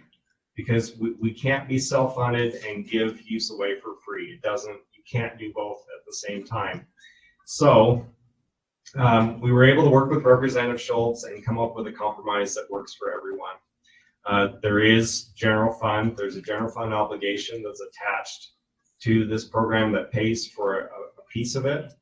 That really helps us offset some of the losses that we'll see from this program. But I think what's most important about that general fund money that's attached to it is it sends a message that if you want to create a free or discounted use program, you've got to back it up with general fund, because if it didn't come that way, that means that the rest of the visitation that comes to the state parks has to make up the difference. And I don't think that's right. So that's the compromise that we came up with, and we're supportive of it. It's moving through. I think it's going to pass. And what it does is right now our Honor Pass program is only for the disabled veterans with a 50% or greater percentage disability rating. This opens it up to all disability ratings from 0% to 100%. Yes, there is a 0%. I still haven't figured that one out yet, but there is technically you can be 0%, 0% disability rating and still have that disability rating that qualifies you for the pass. So it's the federal government. That's all I'll say. House Bill 88 license plate. Can I just ask a question Yes. on that? Because with HIPAA and all this confidentiality, how are you verifying that they actually qualify, and can you ask? Usually with disability, it's a no ask, can't ask kind of thing, and so. You're exactly right. It puts you down kind of a tough road to go down. Yeah. But with this one, they have can't remember what it's called. It's basically a certificate. DD 214. What is it? DD 214. Okay, it's a form. It's a federal form that we can ask You for can ask for that. verification. And I think we're okay. Yeah, we haven't had any problems with it. But that's how we do it, because you're right, it is a sensitive issue. We don't keep any of it on file. Right. They show it to the staff member and then take it with them. And they're probably coming to you with information. You're not asking, they're saying, I want a discount because I'm disabled, here's my proof. That's probably different too, I bet. And all we want is, we don't want to know what the disability is or any of that personal information. We just want to see the form. And that's how we do the proof. So we've been doing this for at least 3 or 4 years. And it's worked great, and we haven't had any problems with it. And I love to be able to expand the program. I think it's an awesome opportunity. But the reason I say it's scary is because it does kind of open that door, and where does it stop? And that's why the general fund money that comes with it is so important, so that we can point to that and say, yeah, if you want another program, it's got to be backed up by another funding source, so we don't have to pass that cost on to all the other visitors that come to state parks. House Bill 88, license plate revisions, Representative Handy. It's a dark sky plate option that he's hoping to create. Last year he had a dark sky plate out that I thought looked really cool. But any money that this program generates is to go right back into our dark sky program, which if you're familiar with that program, has just been huge for state parks. So we're excited about that. House Resolution, Concurrent Resolution 12. It's also by Representative Handy to honor our Friends group. Our Friends of Utah State Parks group decided to hang up their hats at the end of last year. And I'll just kind of briefly summarize what happens. They were formed back in 2007 during that time that I was telling you about, that we were going through financial troubles, and honestly, it was not a good time for state parks. And they were formed to be an advocate for state parks, to tell the story about the benefits of our state parks and get more support. And they did one heck of a job. They raised almost $400,000 during that time. They spent a lot of time on the Hill talking to legislators, talking to stakeholders throughout the state about the value of state parks. And they figured, you know what? Mission accomplished. We've done our job. State parks is in a good position. The funding issues have been resolved, and we feel like mission accomplished. And we agree. They've done one heck of a job. A lot of these folks were past employees of state parks.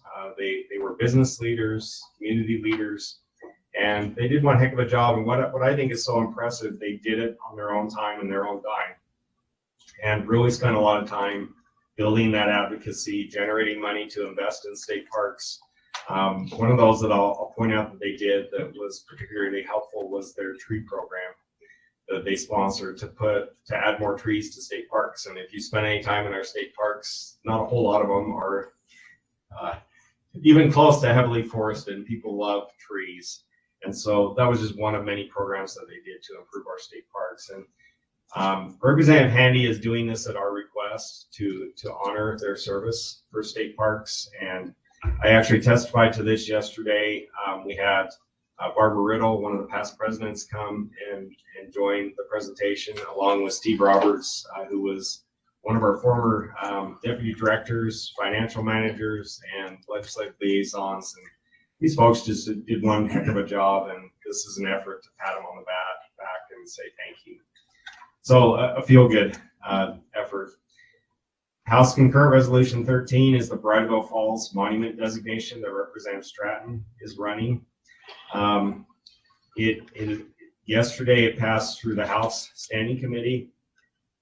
The key to the success of this monument designation is in the partnership that we're planning to have with Utah County. So we were directed last year to do a study on kind of the best course of action for Bridal State Parks.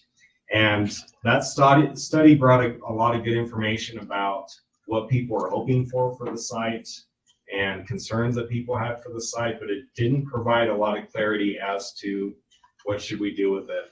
And I think, honestly, looking back, maybe we could have sent that contractor in a better direction to get better information on that, but the public doesn't know. And I don't know that they really care what the designations are. But what we did hear from them was, this site is important to us. We want to protect it. We don't want it overdeveloped. And in loud, bold, capital letters, we don't want to pay to go and visit the site. So the key to, and I think the monument designation does all three of those, but the key to keeping the area free is having a partner to be able to cover the ongoing responsibility, because there is a cost to maintaining that site, cleaning it. There's restrooms there. supplies that you gotta put in for the restrooms, and they're planning to put in some other improvements that are gonna create an ongoing financial obligation. And Utah County is committed to being that partner that can do that for us. And they've written that into the resolution that they passed at the county level. It's written into the bill, and it makes us more comfortable in supporting it. Because there is no money to care for a site that doesn't have fee collection for state parks. And we've already talked about that. Will that have a long-standing contract with Utah County? Because I Yes. know change of county commissioners can change. Yeah. Just saying. That's the plan. Yep. But you're right. That could be a challenge down the road. So thanks for making it more scary, Claudia. Right in there, that this is a commitment for 50 years. No, or- that's a really good point. Okay, just two more. House Bill 381, Monte Cristo State Park. And Claudia, you asked about this one. This is an effort that Representative Elison is hoping to make happen. Monte Cristo, the area that he's talking about is property that we already own. Is it Weaver Canyon? Yeah. Up above Ogden, you go up past Pineview and then go up beyond that. And traditionally, it's been a off-highway vehicle and snowmobiling kind of trailhead area. And if this passes, it asks for money to fully develop that into a campground and what we would call a traditional state park that has the facilities to be able to support ongoing recreation needs. So it wouldn't just be a launching destination for off-highway vehicles and snowmobiles, but be so much more. And it's a beautiful site. It's got a very large fiscal note on it, $20 million. Not sure whether or not it's going to get through the system, but that's out there and he's working on that. The last one that I'll mention is House Bill 409 that I believe just came out yesterday. Representative Snyder. This one's an exciting one that could bring money to state parks and I think the Division of Recreation, right? And UDOT to invest in outdoor recreation infrastructure. So right now, as it's written, I would direct $15 million to state parks for recreation investments, just over $16 million to UDOT for access to outdoor recreation opportunities, which could be in state parks or could be in other recreation jurisdictions. But we're super excited about this one. It doesn't increase, I believe it doesn't increase the sales tax rate. What it does is diverts money to recreation. So this one could be a really good one for us.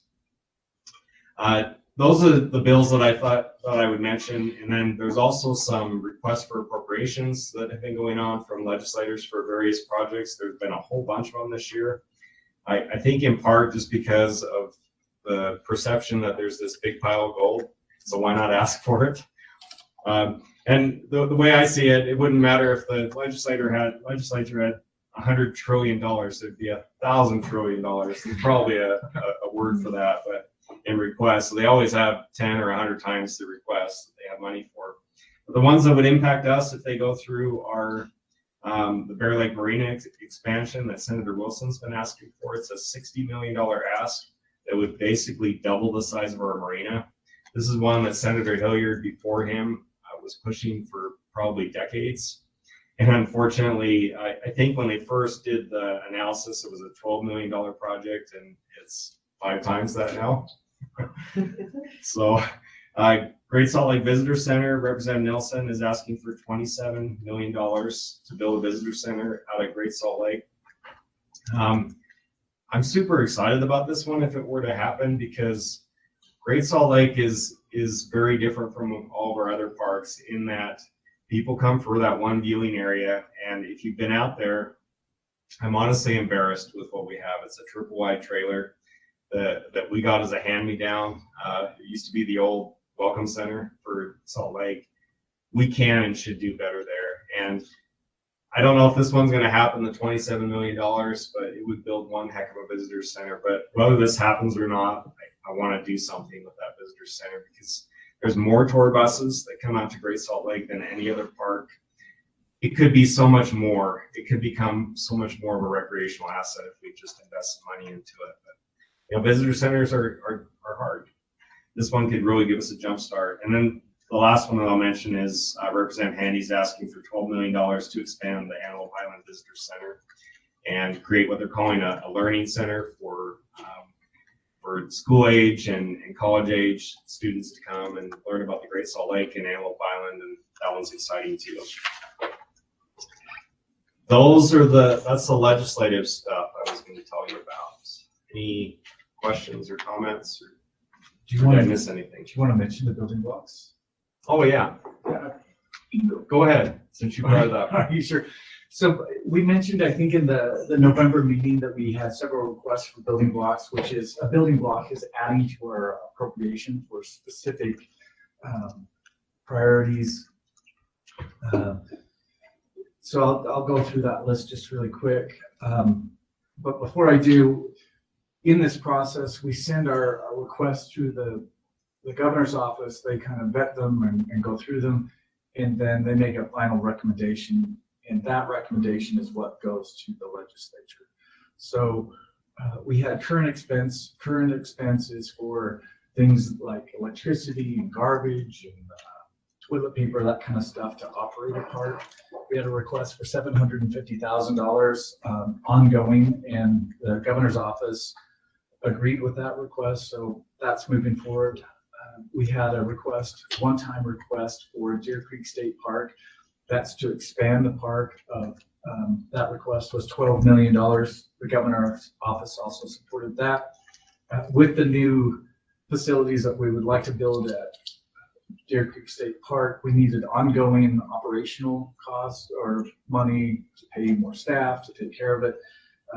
And we were asking for $250,000. The governor's office did not support that.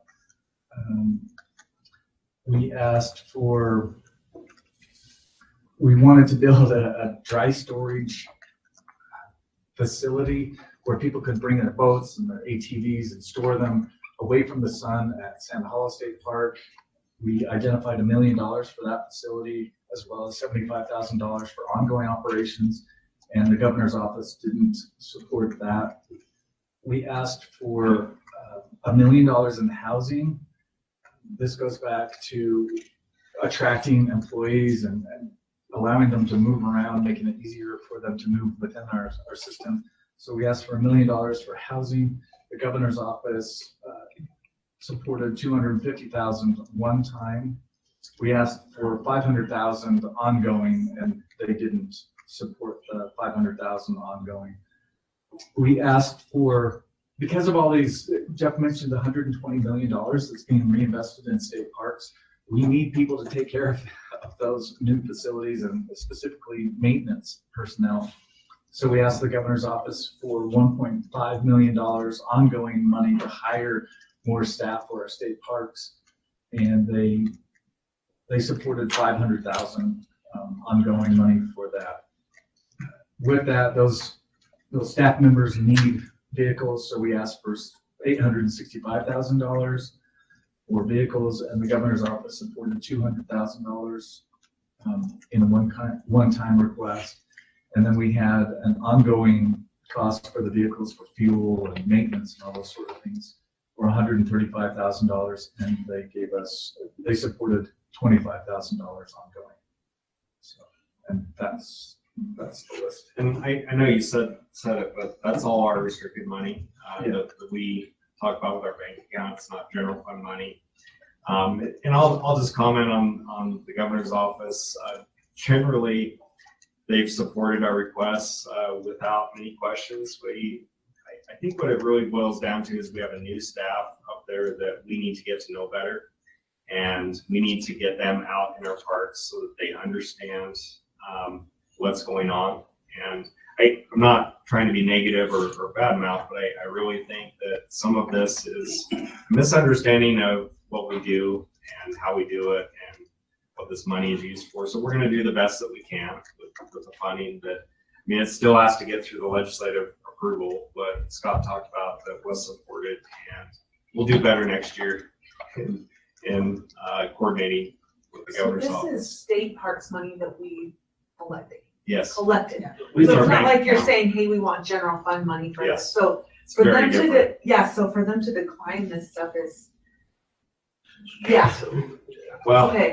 it's you know, it's part of the game we play with our restricted accounts, and Yeah. something a lot of people don't understand is we need permission to spend that money. It's not like your and I's bank account that, you know, Yeah.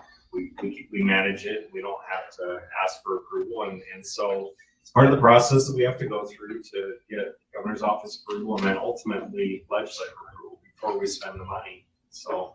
The scary part is when you don't draw down that amount, then the legislature looks at it and goes, oh, you have too much money. Yes. So let's do That- something else with that. That has happened to other Yeah, so, agencies. we applaud you for at least trying to draw down that balance and put it in state parks, but yeah, For sure. to cut the way they did is scary to me. It's reinvesting it in our state Yeah. parks. Yeah. It is important to note that they did support, it's about $14 million. So we do appreciate their support. And we've worked with the legislature and the legislative fiscal analysts for a long time and gained their trust. So when they look at these numbers, I don't think I got a single question about these numbers. They just approve it. And like Jeff said, I think that this coming summer, we're going to spend a lot more time with the governor's office so that we can gain that trust and confidence. I know a lot of us are inviting the governor's office to our counties to tour businesses, or even the Senate staff, congressional, congressman staff.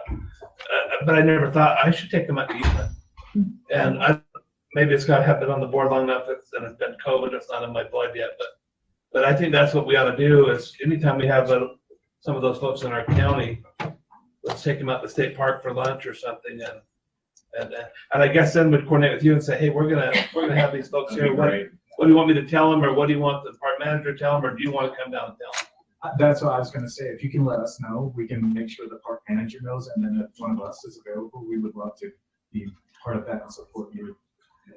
And the other thing I'll say is I please don't think that we're saying this is all on their end. I think we can take some of the blame for some of this not going through because we have a new governor.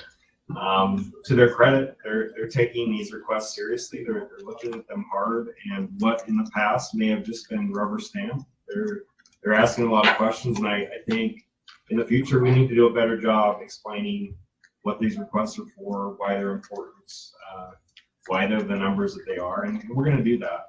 But I think a really big part of it is just having that relationship and understanding both ways to help them make those decisions. So I hope that makes sense. Could you explain restricted funds and how that operates? As far as Like I've not heard that term, and so I'm not familiar with so, it. and I'll do the best that I can, but I'm not a numbers guy like Scott is. But the easiest way that I can explain it to you is our restricted account is restricted to certain uses, and it comes. So the account that we're talking about is our fees restricted account. So all the money that we collect in our state parks goes into that account to be spent on state park operations. And so because there's a specific direction to how the money is to be spent, it goes into that account, and that's what it's to be spent on. It's different from general fund money because it comes from a different source and it has a different direction. Maybe you have a better way to explain it. Yeah, general fund money comes from taxpayers. Our restricted money from the fees account comes from people who pay camping and day use fees essentially. And then it's reinvested in state parks. The process is a little bit weird because like Lisa was saying, it goes into and Claudia, it goes into our account, and we have $29 million in our account today, but we can't access any of that money without it being appropriated by the legislature. So it originates at the parks, goes into the account, and then has to be appropriated. Great, that was what I needed. Thank you. And that 20, to Claudia's point, that $29 million, that's a big amount. Maybe not in the overall scheme of the state budget, but for us, that's a lot of money, and to a lot of people, that's a lot of money. And there's a lot of pending projects that are going to be coming in, checks that we've written or checks that will be written soon that are going to draw that down. And ultimately our goal is to get that balance in the $10 to $12 million range that we feel comfortable using as our operations base, kind of that bank account that we all ought to be having in our personal accounts to be able to take care of what we do. So.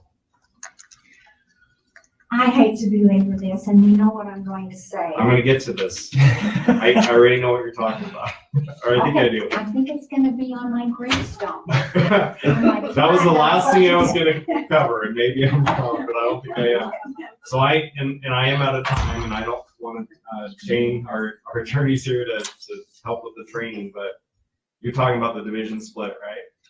I knew you weren't gonna let me get away without talking about that. Because you just brought up that you're getting like 15 million in House Bill 409 recreation, so I'm still not getting it. I just can't get it. Okay, I hope I can get you there. I'm really. And if not, we'll talk offline. And I Claudia, want to Kathy recognize hears me say this thing all the time. Chris Heller leaving, you know, and I think a lot of that was because of this. Maybe not, but I feel that. If you're gonna talk about it, I won't anymore. Well, I was gonna give an update. I don't know that I'll be able to Okay. specifically address the question that you have, but keep asking. We'll get you there. So there was just two things that I'll try to quickly go through. Chris Kindlemart at This Is the Place that Nisha brought up. I don't know how many of you got the letter that Nisha got. Did anybody else get a letter about This Is the Place? Russ was on there. I don't know why they picked Russ and I, but they did. So You were the lucky, we were the lucky ones winners. for that I one. think, Chair. Alicia, I think because you were chair at the last meeting and he's the representative for the. Oh, could be. Okay, so do you know what Chris Kindlemart is at This Is the Place? It's their biggest event. It's kind of a German Christmas market. And it's the biggest event that they host at This Is the Place here in the park. And it does wonders for the park in getting people up there to see what an awesome place it is, and provides business opportunities for vendors that sell German sausage and all that fun stuff that comes with German Christmas. And it draws a tremendous number of people up there. I don't know what the numbers are, but it's equivalent to some of our larger events. So with that came a ton of traffic, a ton of parking issues, and other issues that you deal with when you have large crowds of people. And it impacted the local neighborhood, and they're very upset about it. The Sunnyside East Association and maybe some of the other associations want the state and Ellis and his team to address some of those issues that happened with traffic. They're claiming that the traffic was so bad that if there were an emergency, ambulance wouldn't be able to get up there, or fire. And people were parking all over the place where they shouldn't be parking and leaving trash. And I just wanted to let you know that we hear them, and I sympathize with those problems. They're similar to what we deal with at many of our other parks when we host events. Ironman in May at Sand Hollow, we're going to be dealing with a lot of those problems as well. So we're working with Salt Lake City, with Ellis Ivory, and Shane's helping as well, to be able to address the concerns that they've raised the best that we can. I think there's some things that we can do with the cooperation of Salt Lake City Police and shutting down some of the road access to local traffic only, having more officers on scene. But I just wanted to let you know that we hear them. We're going to be meeting with them to hear face-to-face what the concerns are. And we're going to do everything that we can to address the issues that have been raised. I think from what I understand, most everybody understands this is an important event, not only for This Is the Place Heritage Park, but for the local community. People love it. So I don't think saying it doesn't happen anymore is a reasonable option. But I think there are definitely some things that we can do with, like I say, working with the police, maybe having an off-site parking area that we shuttle people to the event, like they did at the Olympics, like we do at our parks, some of our parks for our bigger events. I think there's some opportunities to be able to address a lot of the concerns that there are. So I just wanted to let you know that we're working on it.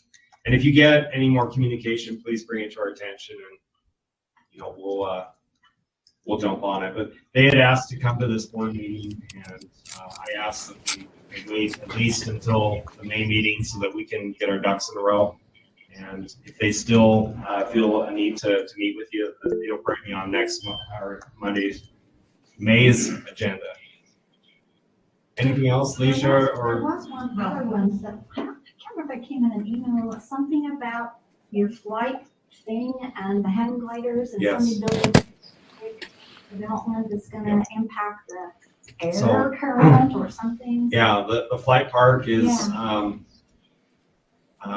one of the few undeveloped areas that we manage, but is hugely popular with paragliders and hang gliders. And I'm not a flyer, so I don't know all the terminology, but there's a really big development going on. I think that's Lehigh, below the slope, commercial and residential development, and that flying community is concerned about how that's going to impact the airflows that come up that are so important to flying.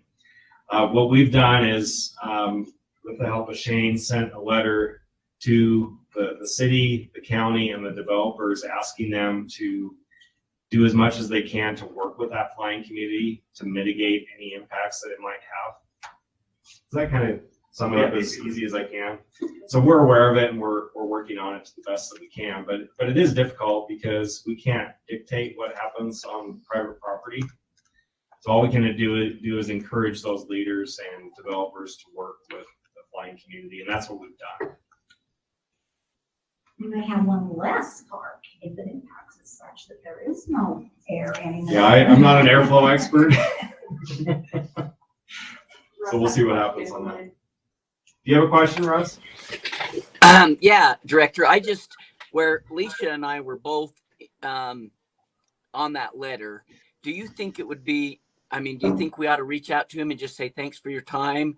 I know that you did, but do you think that's any benefit that we would just send an email to him and say, we're working on it and we talked about it?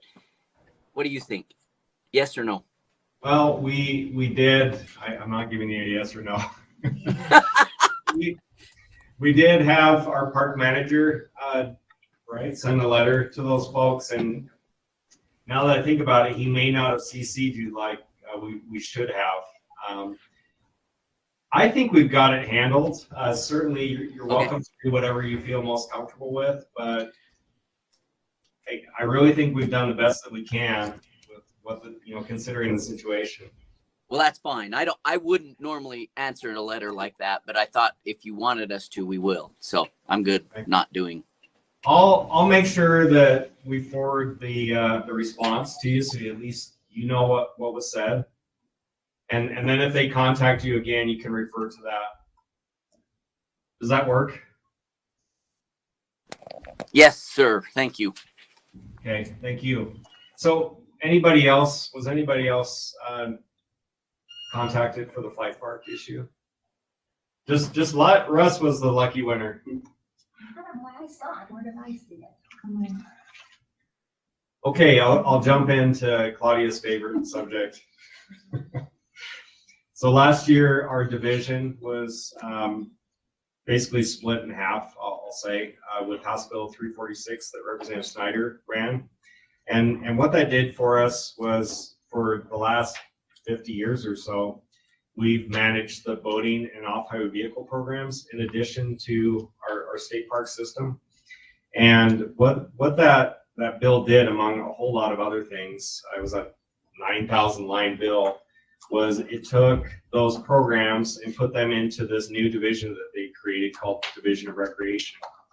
And there's a lot of ideas and efforts behind that bill and that effort. And there's another bill this year, House Bill 305, Representative Ferry is running as a follow-up to finish what was started last session. The majority of the idea behind moving the programs over there is Representative Snyder wanted a one-stop shop for people that wanted to apply for grants that benefit outdoor recreation to go to, so that this agency would monitor all those grants that are applicable to outdoor recreation in Utah. So Land and Water Conservation Fund, the Recreational Trails Program, the boating access grant program. There was a bunch of them, and I don't have them all written down for me, but I will acknowledge the fact that as an entity or a private citizen or other group that might be applying, I think it was probably confusing. Where do I go? There's all these different grant programs. There's the Division of State Parks, Parks and Recreation. There's the Office of Outdoor Recreation. I don't know how many other entities were involved, but the idea was to consolidate that all in one. The other part of it was there was a perception, whether it's right or wrong, but it was a perception that state parks was getting more of their fair share of the off-highway vehicle and boating money than looking at it statewide. And the idea was, if we create this division of recreation, they can look at it, look at the bigger picture beyond state parks. Where are the biggest needs for boating and off-highway vehicle recreation in the state? So that was a lot of the impetus to the creation of this entity. House Bill 305 furthers that in combining the Office of Outdoor Recreation with this division of recreation, which makes a heck of a lot of sense, because one of the biggest questions I had last year when that didn't happen was, now wait a minute, we have a division of recreation, we have an Office of Outdoor Recreation, we have state parks, this is weird.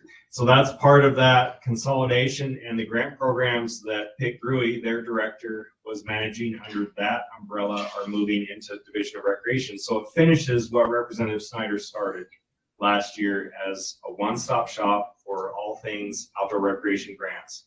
So what's happened since then? Since we last met, Pitt Gruey, the director of Office of Outdoor Recreation, was hired as the director of this Division of Recreation. So he's in place. We're really glad that that's happened, because that allows us to move forward with a lot of the details. Scott mentioned the agreement that we're working on. There's a ton of details with how is this going to work, and Pitt and I and our staff are working on how we're going to make that happen. One of the decisions that we did make on that is that 7 of our law enforcement positions would move over to Division of Recreation to help fulfill some of that law enforcement need off park. The way we picked the 7 was they're not tied to any state park. Our law enforcement officers, we have 65, 62, 65? Close to 70 with those. Okay. Close to 70 with the 7 law enforcement officers within our state park system. If you take any of the close to 70 that are in our state parks, let me rephrase that. Those officers are so intertwined into off-highway vehicle and boating opportunities, whatever the situation may be in those parks, and state park law enforcement and state park operation, that there's no clean break.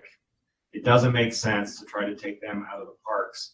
But there are 7 that aren't tied to state parks. So there's 2 at Lake Powell, and another 5, they're sergeant positions throughout the state, that we felt that we could move over to Pitt and his team to be able to address law enforcement needs off park. That doesn't mean that they're going to take care of all off park responsibilities statewide, because there's no way 7 could.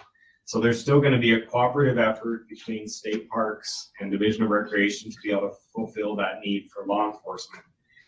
Basically, with the money side of this, what we've decided on that we're both comfortable with now is that the Division of Recreation would continue. So all the program funding for those 2 programs has moved to Division of Recreation. What they're comfortable continuing to fund with state parks is for the law enforcement efforts at our state parks that are specific to boating and off-highway vehicle programs, and the grooming programs, because whether those activities happen on state parks or on public land in Utah, you really can't argue that they're not the responsibility of those programs. What we lost was money that we'd been using to pay for what we considered, I'll call it access, because it's one of the bigger categories. So paying for a staff member to collect fees as people come into the park to access those opportunities. In the past, we've taken a portion of off-highway vehicle and boating, whatever the situation might be, to be able to pay for some of that that cost. Toilet paper is another easy example in the restrooms, or pumping the restrooms that are at the trailheads of those facilities in our state parks has been split proportionally between park fees, boating, and off-highway vehicle. That money is going to be redistributed to Division of Recreation, and we're going to have to fill that need, that cost, from our restricted fees account. And we're okay with that, with the idea that that money is distributed throughout the system. What else? I guess the last thing I'll say is this is very complicated and it's going to take time to work through and a lot of communication between our two agencies. And that's what we're working on right now. And even though it's kind of messy, and if you ask me how it's going right now, I'll tell you it's tough. Representative Chu caught me yesterday. He says, "How's it going?" I said, "Well, now's not a great time to talk to me about it because we're right in the middle of the legislative session. We've got all these visitors coming and this is really complicated, but we will get to a point where we'll work this out." And I'll tell you, I honestly believe that once we get all the details worked out, it is going to be a better thing for our state parks and the programs. But we just need to get there. So you know what my question was about, right? Monte Cristo, because what is it? It's off-highway vehicle trails, snowmobiling, that's what it's been, that's what it's always been. So you make it a state park just to put in a restroom and pay for the toilet paper? So what I'm saying is, why did it come as a state park and not just shove it over to Division of Recreation and let them handle it? That was my big question. Okay. Right? Like, they're not managing facilities, like. You got it, Lisa. I mean, that is their biggest thing. So the facilities stay with state parks and the programs and the grants. And I'll admit, like, I apply for all of these grants and it will be nice that they're all located in one spot versus 3 different, areas that you're going to. But yeah, that's the biggest difference. Lisa, you nailed it. That's exactly what I was going to say. But the other part of that, Claudia, is you're looking at it today, we're looking at building campgrounds and things like that. It won't just be a trailhead. And that's where I have the heartburn because county to me is recreation. I mean, It is. Yeah, it's a pretty traditional thing in Parks and Rec. Like, are they together? Or are they split apart? That's a common debate across many agencies. Yeah, and if you look at other states, I'm not crazy. if you look at other states, there's everything under the sun with how they're organized. There's some that are combined like we were for so long. There's some that are separate. There's not a whole lot of consistency. And I think part of that is every system is different. We're very different from most other states and how we operate. State Parks and Recreation and just expand your recreation part of state parks and, I mean, come on, this makes no. It's kind of like the Lion King, remember? You've seen the Lion King, right? Yeah. Remember when Rafiki slaps him upside the head and says, "Doesn't matter, it's in the past." It's kind of like with the legislature. I mean, you just can't, it's the way it is. Yeah. And I was going to say there are some benefits. And I'm not sure if Jeff, you probably touched on this, but just to reemphasize it, the Division of Recreation is going to get more access to general fund money that state parks just haven't been able to access in the past. And it'll be for trails and, mountain bike trails like Lisa's talking about, where we don't collect a fee or we can't collect a fee. So that's a lot of where their emphasis is going to be. And that's not Actually, what we've done. I'm really glad you made that point because that has been a tremendous challenge for us in the past when we get requests for the state to develop and manage recreation sites that have no way to collect fees. So like Emory County came to us a couple years ago, we want a rail trail system in Emory County. Great, that would be awesome. But unfortunately, the first question that I had to ask was, how are we going to pay for it? Well, now with this Division of Recreation, there is an avenue to pay for those recreational assets that are important to local communities that can draw in tourism, but don't have a direct way to cover the costs. And so that's another huge benefit that comes with this Division of Recreation that I really think does make sense. And there's Division of Recreation is also getting a piece of that sales tax money if that bill passes to further these efforts in developing outdoor recreation. So I know I probably haven't made you feel good about it, Claudia, but You just told me the legislature is going to get an appropriation for veterans.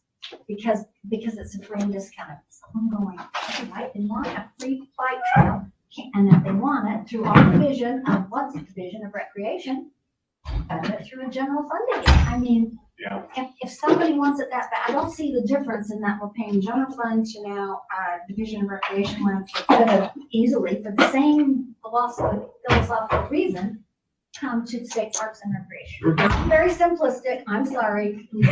I'm done, thank you for the explanation. Just one more follow-up to help you with perspective and maybe the mindset too. Remember that we're talking about general fund money, and general fund money tends to go away quickly when things turn bad. And if that were the case in the future, and we were paying for a rail trail and to maintain that with general fund, and then that goes away, and they look and they say, well, Jeff, you've got $29 million in your account. Why do you need that? So my hope is that that's what happens with the division of recreation. Somewhere down the line, they go, oh, oops, we really did make a mistake. I hope it's successful. I hope they build more trails throughout the state and distribute more people. So we started out way ahead of schedule. And is there anything else? Any other questions? And well, one thing, and of course, Alicia's running this meeting, but once lunch is ready, I definitely don't want to have you smelling it and sitting at this table. So I say we eat when it's ready. But I do want to make sure that we show you the video with our movie star in it. I'm so proud of it. You did such a great job at it, Natalie, and I want to make sure that we squeeze that in, even if it's while we're eating. So let's just make sure we don't forget that. Please feel free to reach out anytime if you have questions or concerns or comments, and love to hear feedback when you visit our parks and what we're doing right, what we're doing wrong, and we want that feedback and those ideas. And just thank you for what you do on this board and for your support for state parks. We love you on our team. Thank you all for the reports. Lots of stuff going on. I feel like every time we come together, every quarter, there's just more and more and more. And this is always a busy one with legislature stuff going on to get all the reports. So thank you for sharing. And Movie? Sorry. do we want to do the annual training or the movie first? So I suggest because we're gonna have some technical issues with the movie, so we're gonna need to like kick off the computer component of this meeting. So sorry, Russ. Just doing. You're just gonna have to watch it on your own computer. I'm gonna use the link. It's in the report. The board report. So what I suggest is we do maybe a 10-minute bio break, and we can go to break on the meeting, and then you can grab a plate and we can train and eat. And Shane is here to help us. So. All right. So ready, break. Take a break. That kind of looks like a suit.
And then they weren't able to finalize the deal on property like they found. Even announced, that doesn't help. Don't ever do that to your. All right, you can keep eating, but we're gonna stop our conversations and move on to our annual training. So I'm not sure who I'm turning this time over to. So I'll start and then, Okay. hopefully go slow enough so Shane can enjoy his lunch and then we'll tag team. Okay, perfect. I'm turning the time over to Amber. Okay, thank you. So this is your statutorily required annual training. We would have done it in November, except for we wanted to wait for our new board members so that you could all receive the same training at the same time.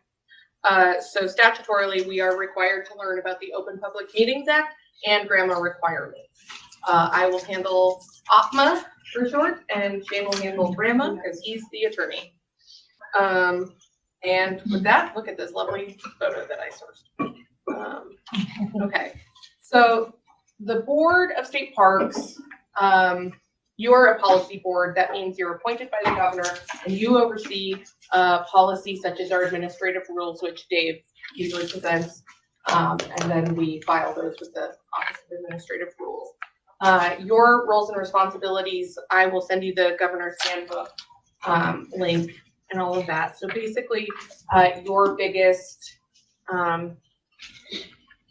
requirements as board members are to try and engage with your communities and come prepared, having read meeting materials and familiarized yourself with what's going on in that meeting, and then to ask appropriate questions to represent your constituents.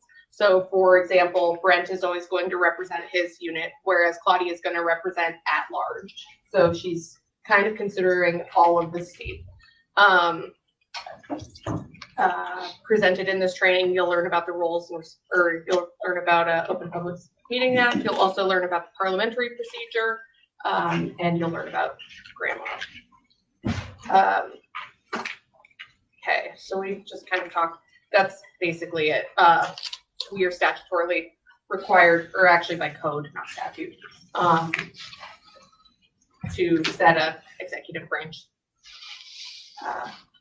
Completely just lost my train of thought there. Executive branch rule board. So that's that. So Dave handles a lot of the logistics. We'll present them to you. We'll give them to you in red line format so you can see what past versions are, what changes are happening, and then you have input on what other changes may need to come based on your work with your constituents.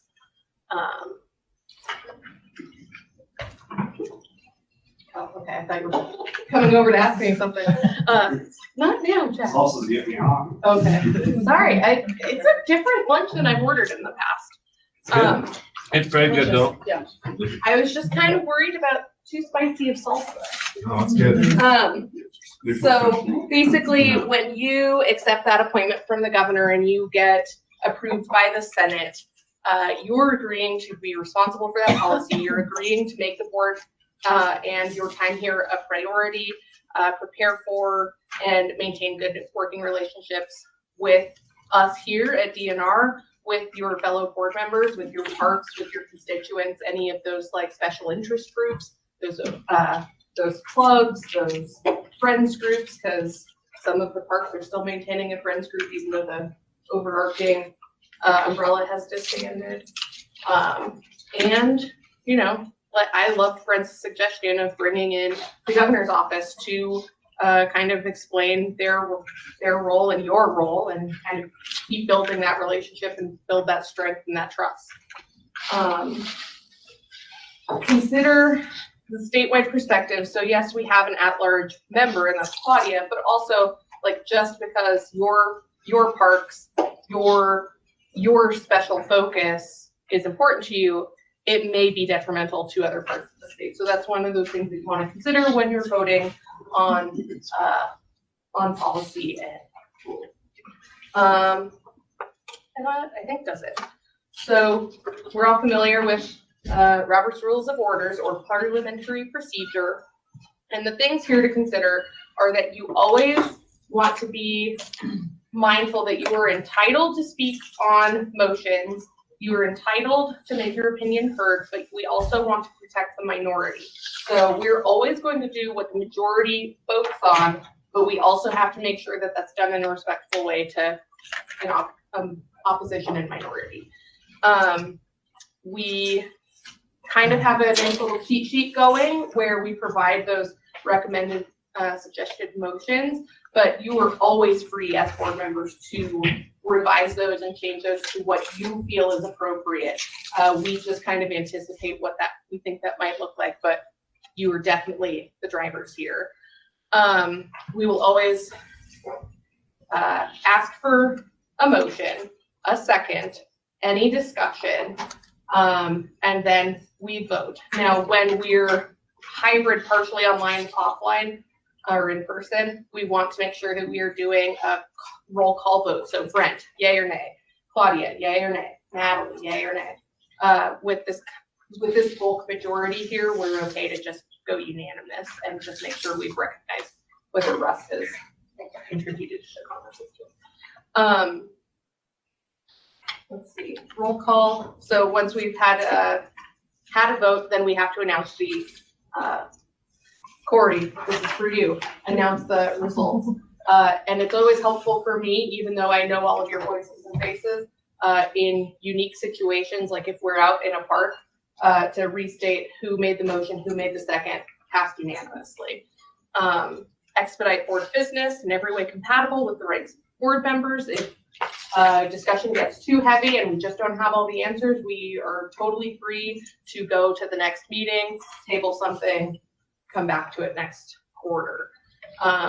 We are required to meet quarterly, but we don't have to meet every month like some boards would, like wildlife, they're always meeting. But if business comes up, we can call another meeting. And always be respectful of your fellow board members and any members of the public. I think I probably covered this already. Proposing and disposing of a motion. So you gain the floor by being recognized. So Brent, I can just make eye contact with you. So you're my example for all of this. So Brent says, Chair, I'd like to make a motion, and Alicia, or in this case Corey, will recognize Brent. We can move forward. When in doubt, do what seems fair and equitable. And always respect the wishes of the majority, protect the minority. That's very small. It's slightly bigger up there, but those are just kind of some examples of what that can look like and how it's debatable, whether there's a required, like how the vote is required. So like majority can adjourn the meeting, majority can approve minutes, stuff like that. Has to be on the agenda to take action on. That's true. It does have to be on the agenda. So if we had someone show up and during other business, they ask for the parking issue to be heard, we can hear their comments. So we cannot make a motion or an approval based on that that particular discussion. So then we say thank you for your comments. We will schedule you for the next meeting. We will probably do some research, honestly, because we don't want to just be making willy-nilly decisions without having some data and facts to back those and talking to our constituents. And then, you know, that's where I come in. I will handle that for you, or Jeff will, or Scott, or Dave. I have a question. We have a motion to approve the agenda. Can the agenda be amended before it's approved? Yes. And include things that may not have been on there originally? Yes, so that would have to be, let's go back. Where's my back? I think that's on. Okay. Approved. I think that has to be unanimous, and I could look that up. It would have to be a unanimous decision to add something, an action item. So even though the public doesn't know it in advance of the 24 hours, we still can do that if we thought it was important enough to amend the agenda. Jane? So I think not. you probably could, but if something is not on the agenda and it's properly noticed, which means it was presented to the public 24 hours in advance on the public notice website under the law, you can't take final action on that item at the meeting. So you could certainly discuss something that wasn't on the agenda, but if you wanted to take final action on it, it would need to be properly agended and noticed so that the public had notice of that. Then so you'd probably take action on it at your next meeting. Right. And that's really to make sure that everyone has the same and accurate information, because say you get something from one of your constituents and you want to talk about it or take action, we might be getting one side of the story, and we really need to talk to all of the constituents involved and all of the special interest groups and things like that. Does that answer your question, Connie? All right, so Open Public Meeting Act. Hi, hello, I'm your Open Public Meeting Act. I handle all of that for you. So you are a public body. You are required to adhere to this act of the legislature.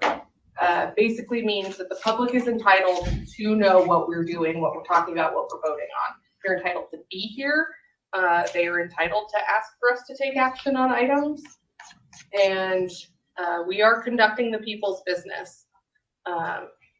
So we almost under no circumstance will we close a meeting to the public, because the only real exceptions are if we're discussing medical information, which we probably shouldn't be doing at this particular board. That would be weird.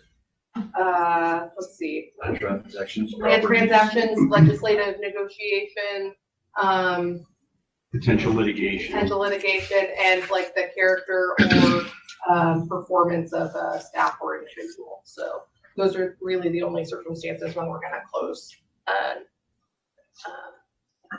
a public meeting. Now, some of this could change this year, but we're going to tackle that later. Not at this meeting. We're going to tackle it at the meeting. Let's see. So for us, a quorum is 4 of 9, and that is in our code. Technically, a quorum is actually 5 of 9 because you need a tiebreaker. But for us, we're a quorum of 4, and I've had that checked out. Doesn't make any sense. The meeting has to be convened by an authorized person. So in our future lives, that's going to be Corey or Leisha, or if neither of them are available, we can designate an additional backup. The meeting is convened for the purposes of discussing, receiving comments from the public, or acting upon a matter over which we have jurisdiction. So that includes workshops, executive sessions, site visits, and traveling tours. Meetings conducted in person or electronically are subject to OPMA, and so that's when I kind of handle all of that for you. But if you guys are all just at the same park at the same time, or if 4 of you are at the same park at the same time, but you're not discussing park business, and you're not, you're just like, how's the kid? That's no longer a park, not a public meeting. It's a bona fide social gathering. So if you all get invited to the same party, you're not going to get in trouble. Like we discussed earlier, the circumstances of closing and otherwise public meeting are merits, character, professional competence, or health of an individual, strategic discussions for legislative, administrative, or litigious happenings, collective bargaining, or purchasing or leasing negotiation. Requirements, and this is like really where I do all of this legwork for you. Public notice must be posted 24 hours in advance. We always do the 72 hours, which is actually the best practice, so that we can accept the appropriate amount of public comments on any action items. Annual notice must be given, which is what we're going to do next. We're going to decide our next 3 meeting dates so that we can get those posted. And an agenda must be provided. I do all of that. We solicit topics for consideration from all of our stakeholders. Discussions, motions, deliberations shall be open to the public. I do all of the minutes, and I get those to you as soon as I can so that we can review those and make sure that any changes are handled and posted. Paul and his staff and Lindsay and Devin help me get those recordings posted within 24 hours. And a public or specified body member may transmit an electronic message to another member when not convened with the following caveats. So like you shouldn't be sitting there texting like, vote no on this motion, because that's not appropriate. Basically that's what they're trying to get at. And that's all the statements. So the public body has adopted an administrative rule. So basically we've said, in an adopted hearing that we are authorized to do hybrid and online meetings. We keep the notice consistent, and we're entitled to remove disruptions. So if someone comes in like trying to storm the meeting and like we're really not at risk of that, but yeah, we're not super at risk of that, like some other divisions here might be. I was on the phone with one of them earlier. And she's like, that would be nice. And then any violations, we could be sued. And some of our jurisdiction could be potentially suspended or removed. And I think, take it away, Shane. All righty, I know this is the moment you've all been waiting for. A review of the Government Records and Access Management Act, a thrilling topic. And I'm glad we had lunch first because, well, maybe I'm not because you might fall asleep down on. I'm just kidding, kind of. It still counts as training. Anyway, it's not a very exciting topic, but it's a very important topic. And like the Open Public Meetings Act, GRAMA also applies to things that this board does as an executive body of the state. And so it's important that you have a familiarity with GRAMA and some of the restrictions it imposes and obligations that it imposes on you as board members and on the division. This is something that applies across the state to all state employees, and it's actually a very complicated statute. There are a lot of moving parts, sections that apply to requests for records, classification of records, denials of records, appeals, how the courts might consider that if an appeal is denied. But you don't need to be concerned with all of those moving parts. You just kind of need to be concerned with the records that you might get that are subject to GRAMA and how you should treat those records when you do receive those. So even though it's complicated, at its core, GRAMA provides that departments and agencies like DNR and Parks and the Parks Board retain all records and make publicly available records available for public inspection. That's really what the act does in its simplest form. Now this duty recognizes a couple constitutional rights. So the first is the public's access to information that is the public's business. This is a government entity, and like all entities of the state, we create records. And the presumption there is that they're public. So most of the things that we're generating are public records. This PowerPoint, for example, is a public record. If somebody wanted to call and request that, we would give it to them because it was publicly presented in our board meeting. There's also the dual obligation of the government entity to protect certain records from public disclosure, unless there are certain safeguards or the courts order them disclosed. So for example, Parks law enforcement officers sometimes cite individuals for driving under the influence. And when they do, sometimes they take a blood draw from that person. That blood draw gets sent to the state lab analyzes it, sends it back, and it has lots of information about what was in the person's system at the time of this citation. That blood draw information is not generally accessible to the public. It's usually protected, and that's because it's private medical information.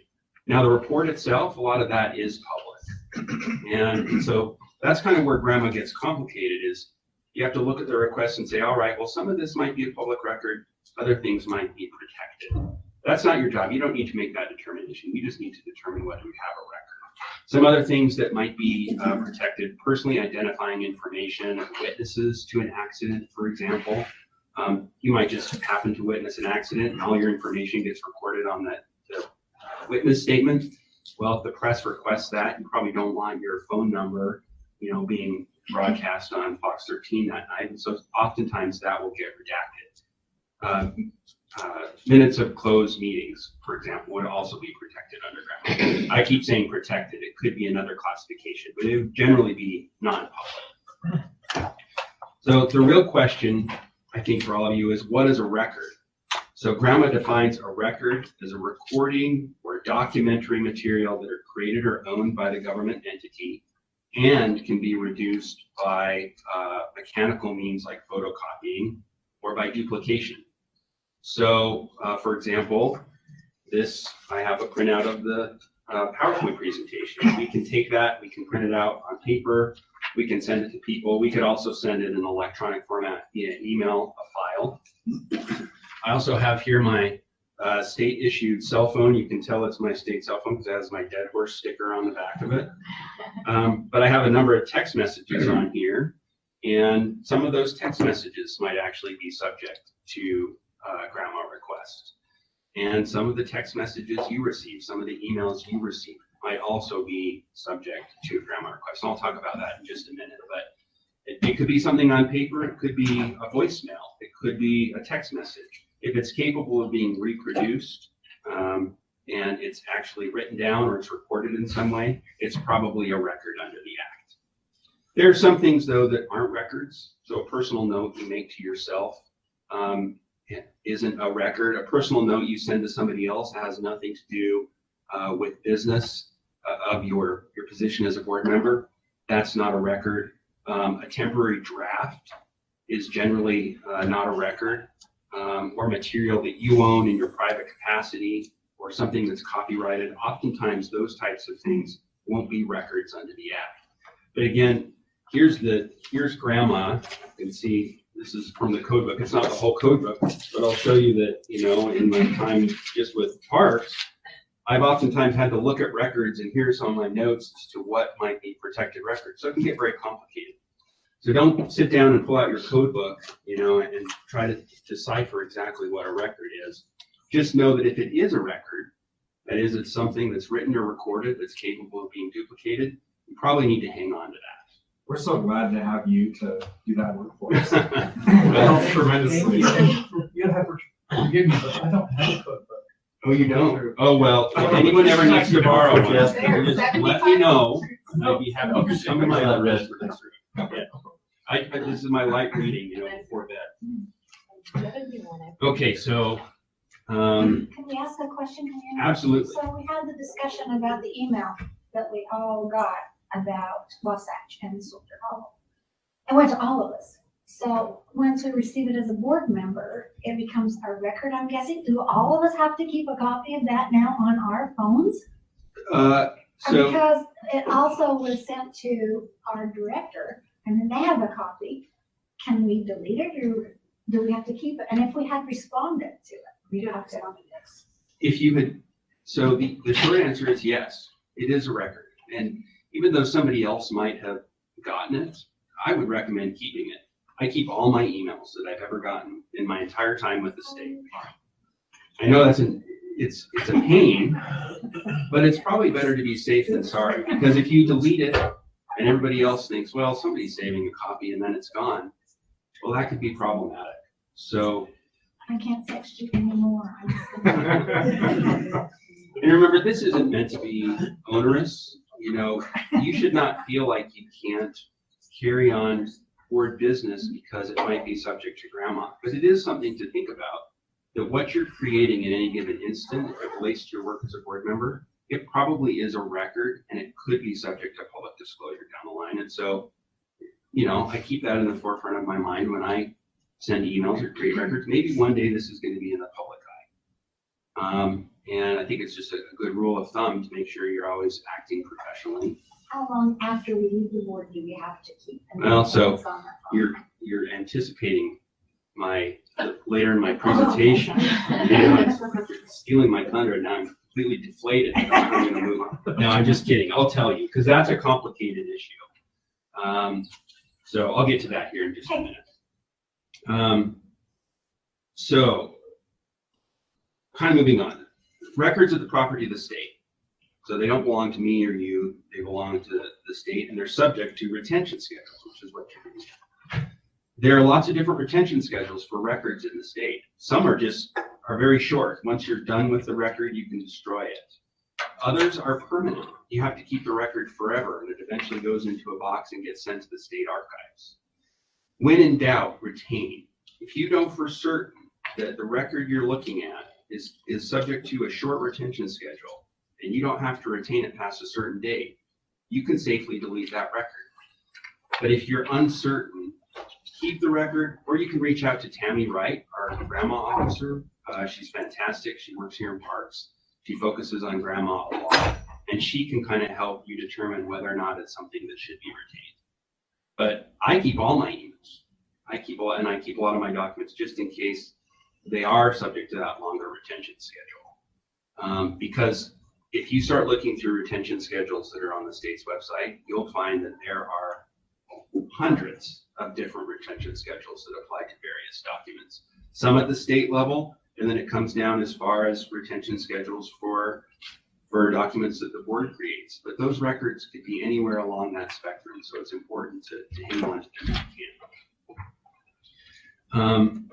Another thing that's important to note is Parks, DNR, the board, we don't have the discretion to decide whether to comply with grandma. So we can't look at a record and say, well, you know, this is really a protected record, but we think people should see it, so we're going to go ahead and disclose it. That's not us. We have to comply with the law. If the law says it's protected or controlled or private or otherwise non-public, we have to deny that request.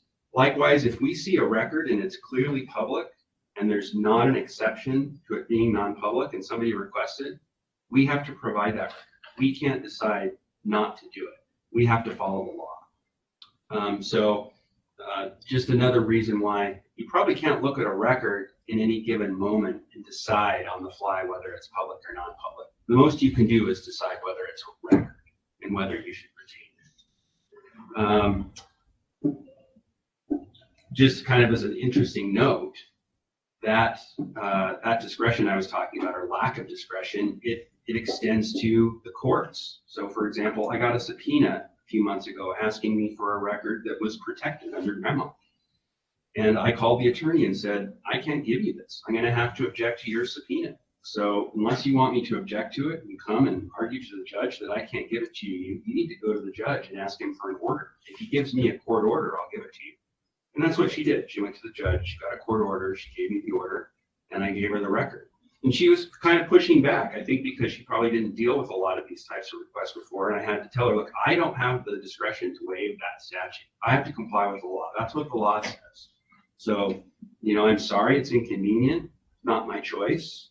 You don't like it, talk to the legislature, but this is what you need to do. So it's a really serious thing. And if we don't comply with grandma, if we do violate the statute, for employees, you can be subject to discipline, including getting fired, or you can be subject to criminal penalties. So it's really important you comply with grandma.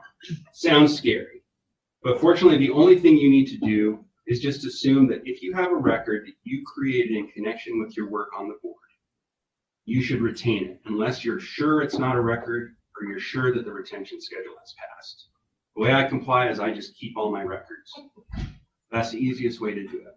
And I know that's a bummer, Claudia, but unfortunately, it's kind of where we're at. So one more follow-up question. Amber sends us all our agenda, this huge packet of what's happening in state parks. She sends us possibilities for motions. Do we have to keep all that too?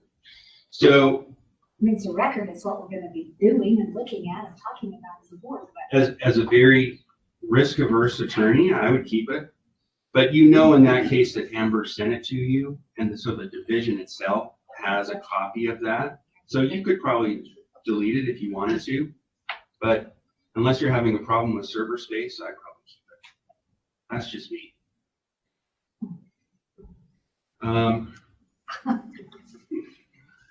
This is a question to ask yourself. Could this be considered a record under grandma? If so, retain the record. Don't ask yourself, is this a public record? You can't make that determination on the fly. And the reason why is, say you're working on an agreement, or Jeff asked you to look at an agreement that Parks might be working on. It seems like it's probably the last draft. But the board takes action on it and approves it, and that last draft actually becomes the operative document. Well, under the first circumstance, a draft isn't public, It might not even be a record, and so you wouldn't need to retain that, or you wouldn't be subject to grandma. But once it gets executed, it's a contract of the state. That is a public record. And so it's really hard to know sometimes when you're just looking at something, whether it's a public record. For example, it's tricky because if you have a draft and you present it in a public meeting or in a work session or different settings like that, it's now a public record. That's exactly right, because of the Open Public Meetings Act action, right? Because everything that gets reported in an open public meeting becomes public. But if you were working, this probably wouldn't apply to the board, but I often think when I'm working on a draft, what if this becomes a contract that gets signed? At that point, it's a contract of the state, it's public. So you never can really tell on the fly exactly whether something is or is not a public record. Sometimes it's even hard to know if it's a record. So these are the notes I prepared today for my own personal use to give this presentation. And I was thinking to myself as I'm preparing them, is this a record under grandma? It seems like a personal note. And so then it wouldn't be a record. And maybe I'm going to make changes to it, so it could be a draft. But at the same time, I'm using it in a public meeting. And so if somebody wanted a copy of it, could it be a record? You better keep it. Well, I'm going to keep it. I put it in my folder on the server, just in case. And if somebody requests it, we'll evaluate it at that time. But I always err on the side of caution. I would encourage you to do that too. Can you just, Amber, switch to the slide? I think it's the one back from this. Oh, one more. Administrative. Yeah, here are just a few examples of some things that are or aren't public records, just so you kind of have familiarity with it. So a text message to another board member asking to carpool, that's just a personal note. That's not really related to your work at the board. But a text message to another board member saying you have concerns over a topic, that is a public record because that pertains to your work. Now, what if there are two text messages back to back? Well, it gets a little trickier, right? So that's why I say it can be a tricky thing. But an email you receive from a constituent about park operations, that is a public record. But you post a nice fall soup recipe on your private Facebook account, obviously not a public record, although I would like a copy of that recipe if you could get it. A PowerPoint presented by the new administrative assistant. This very PowerPoint, it is a public record. Not only because it's something that was created to be presented to you, but because it was presented in a public meeting. Those are just a few examples. Again, when in doubt, retain. So you've concluded you have a record, now what? Well, like I said, Claudia, to your point, there are various retention schedules. Some are short, some are long. If you ever have a question about whether you really need to retain something or the retention schedule, feel free to reach out to Tammy Wright. And if Tammy can't answer the question, she can reach out to me and we can kind of look into it. So if you really have something you just don't want to retain because it's taking up too much space, or you don't think you should, we can answer that question for you. So let's see, I'm almost done here. What if you want to make a grandma request? There's a few ways you could do it. The first is you can go to the Open Records portal. It's openrecords.utah.gov. And from there, you can access every state agency and make a grandma request of whichever state agency you want to, so including parks. The other thing you do is if you know the record is at parks, for example, you can go straight to parks website, stateparks.utah.gov, and then follow the links to make your grandma request. That's a really brief overview of grandma. I'm happy to answer any questions. Before I do, let me say that if you want more information about it, the Utah Division of Archives and Records Services has a really great YouTube video about grandma. It's about an hour long, but it takes you through kind of the statute step by step. It tells you all about the various sections of the statute, how records are classified under the statute, how requests are made, timelines that are applicable to those requests, how denials are made, etc. So if you want to do that, just go to, I think it's archives.utah.gov, or just Google the Utah Division of Archives, and they have a training materials tab, and you can get in there and watch the video. It's actually pretty useful if you're curious as to how grandma works and how it might apply. So that's a presentation. I'm happy to answer any questions you might have about it. So I have one that's a little, it'll be short, but I'm dying to ask it. So a friend of mine was gonna sue Provo City, and it was a question of one document, that he kept requesting it, they kept denying it. Finally, they sent him like 6,300 pages. So was that really legal for them to do? And they expect him to go through all 6,300 to find the one document with the signature that he was looking for? Because it seemed like a pretty dirty trick. Well, I can't comment on. That doesn't relate to the board, but I'll have another chance. I won't have another chance to ask that ever again. I can't comment on that specific situation, but what I can say is that generally when Parks receives a grant request for specific information, we look through the records that we have and we try to identify the records that are explicitly responsive to that request. So I guess what I'm saying is that if I got a request like that and I could narrow it, I would probably narrow it. I think that's what grandma requires. Now, if it's arguable as to whether or not the response actually requires more pages, then, I suppose maybe you need to produce those. But usually we try to respond just with whatever the request was given. They're trying to get us, we couldn't find it, right? They met the request, but they, anyway, so we could do that if we ever have something we don't want to send, right? No. Some grandma requests in the past were fishing expeditions, and they were very, very broad. And now the law requires some degree of specificity, some sideboards on there, making sure that you really what you're asking for there. That's right. And I think it's important to note that, the presumption under grandma is the record is public.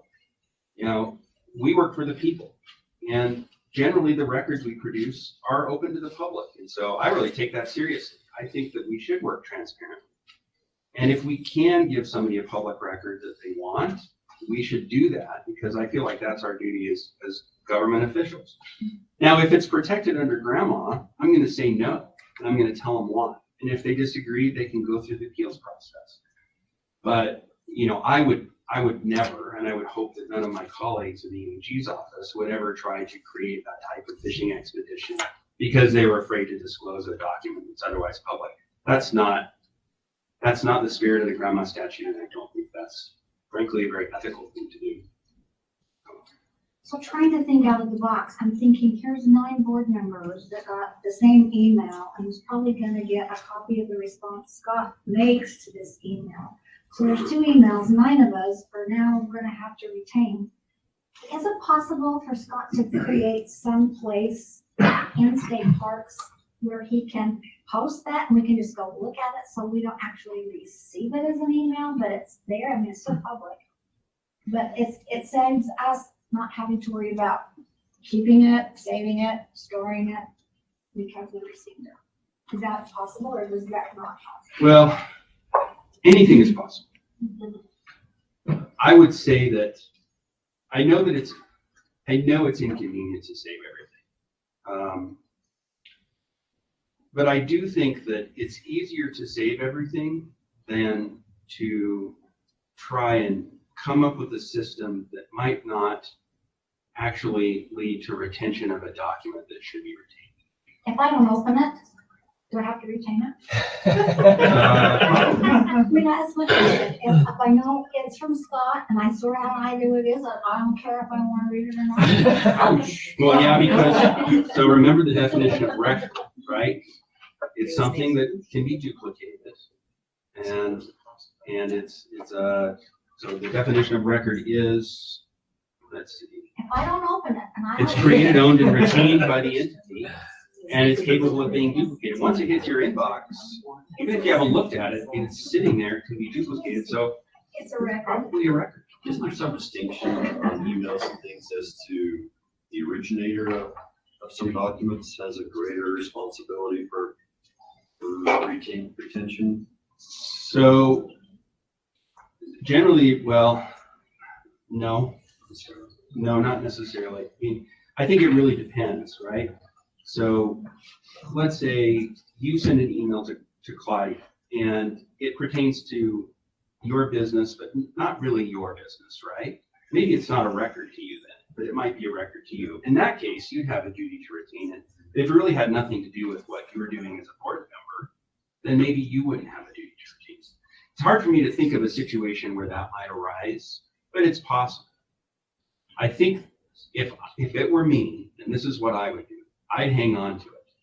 I know it takes up server space. I know it's a pain, but I think it's a lot easier than trying to decide on the fly whether you should or should not retain it, because what you don't want to do is get a grandma request later on and have somebody say, hey, sounds like you got sent an email about this. Do you still have that? No, I deleted it. Oh, well, that would be problematic. So what's the penalty since I've been on this board? Quite a while and probably did retain all those stuff. Well, sometimes it can be a Class B misdemeanor, but remember that this is the other thing. If a grandma request came in for the board, it would come to the board. So as long as the board had a copy of the email, then it would probably be sufficient, right? Can I make a couple of comments and Sure. ask a question? So if we get that grammar request, it's gonna come to Tammy and she's gonna come to me first to say, do you have a copy of this record? And I would say 8 out of 10 times, I'm going to be able to supply that to her. That other 2 times, Scott, Dave, or Jeff is probably involved, or Shane is probably involved. So we can, most of the time, house that. We might have to request that from you.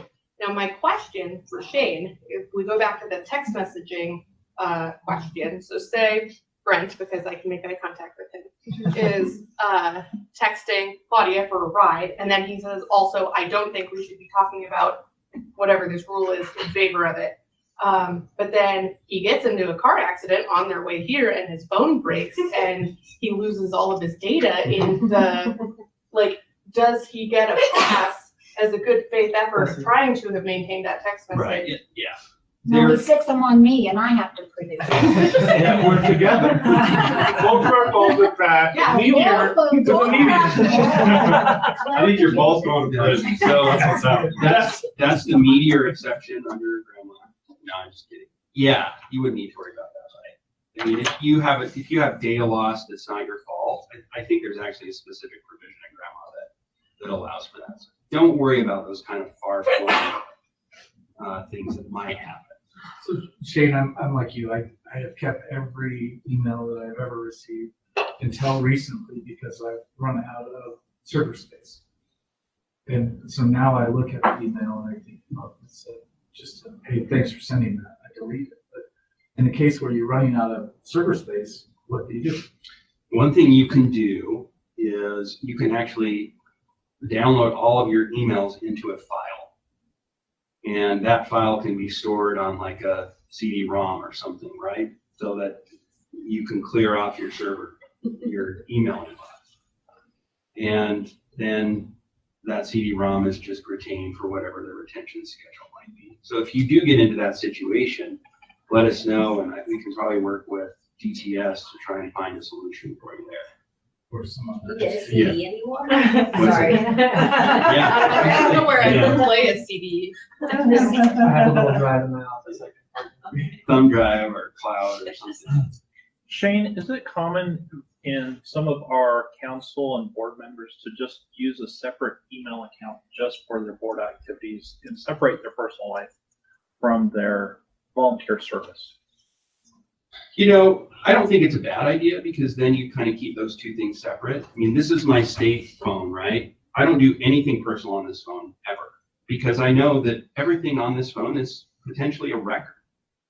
And so I try to keep those two things separate so that in case somebody says, hey, I want to image your phone and look at everything you've ever done, I can say, well, I don't have to worry about personal messages that I've sent or photos from my last trip or whatever that are on there.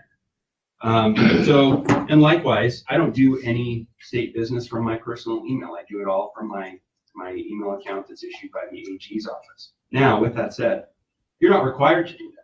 So if you want to do it all from your personal email, you can. And the nice thing about searching now is you can usually search and find the emails that are at issue. But if you like that separation, just so that you know that this is my work and this is my personal, I don't think it's a bad idea. That's how I do it. but you're not required to.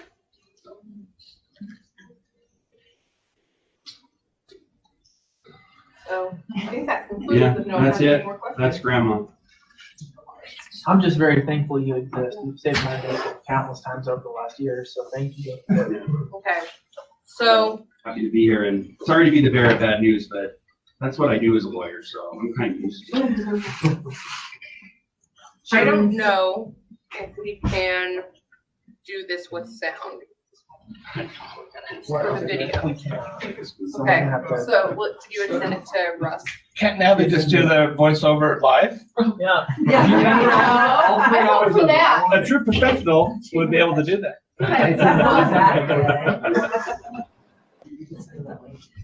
So the final things are on the agenda. All right, so we're gonna watch the video at the end, so we're gonna just finish it out, yeah.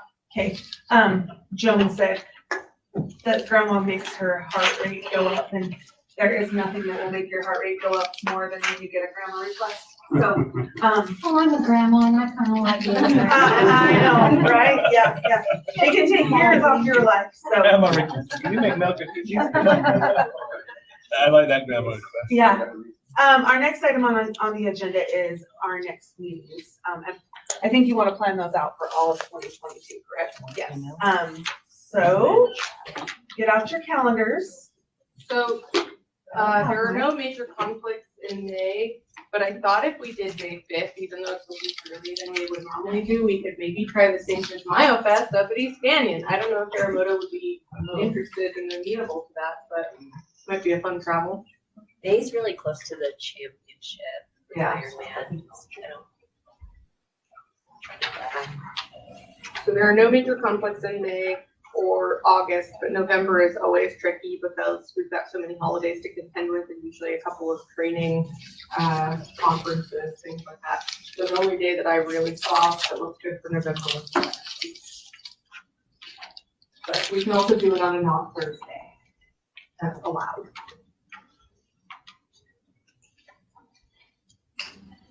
All right. What were those dates again? Sorry. May Yeah, I did. 5th? So May 5th, then is. So in May, if we look at the Thursdays, we would look at the 5th, the 12th, or the 19th. The 19th would probably be our default. I don't know if it gets too close to any events for anybody though. I may potentially have a graduation party. You did help me in St. George. So do we want to consider the 19th? I can do any of them. So I'll circle the 19th. And then for August, we've got the 11th, the 18th, or the 25th.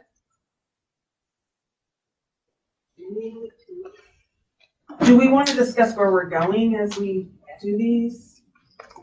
Completely up to you. I always recommend having at least one home base here, just so that we can try and get some face time with our leadership if possible, not during lunch. This one always works good because it's a session. Yeah, this one works great for that. but So say again for August, what are you looking at?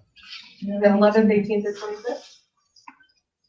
The 25th is gonna be challenging because it'll be the first week of school. Right.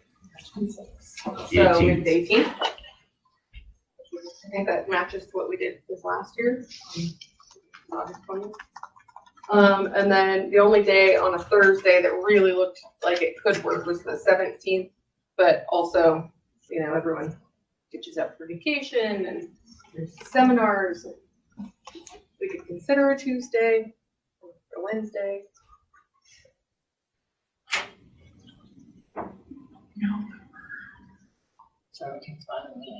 Yeah. Okay, so we've got May 19th, August 18th, November 17th. And then did we want to talk about locations? Yeah.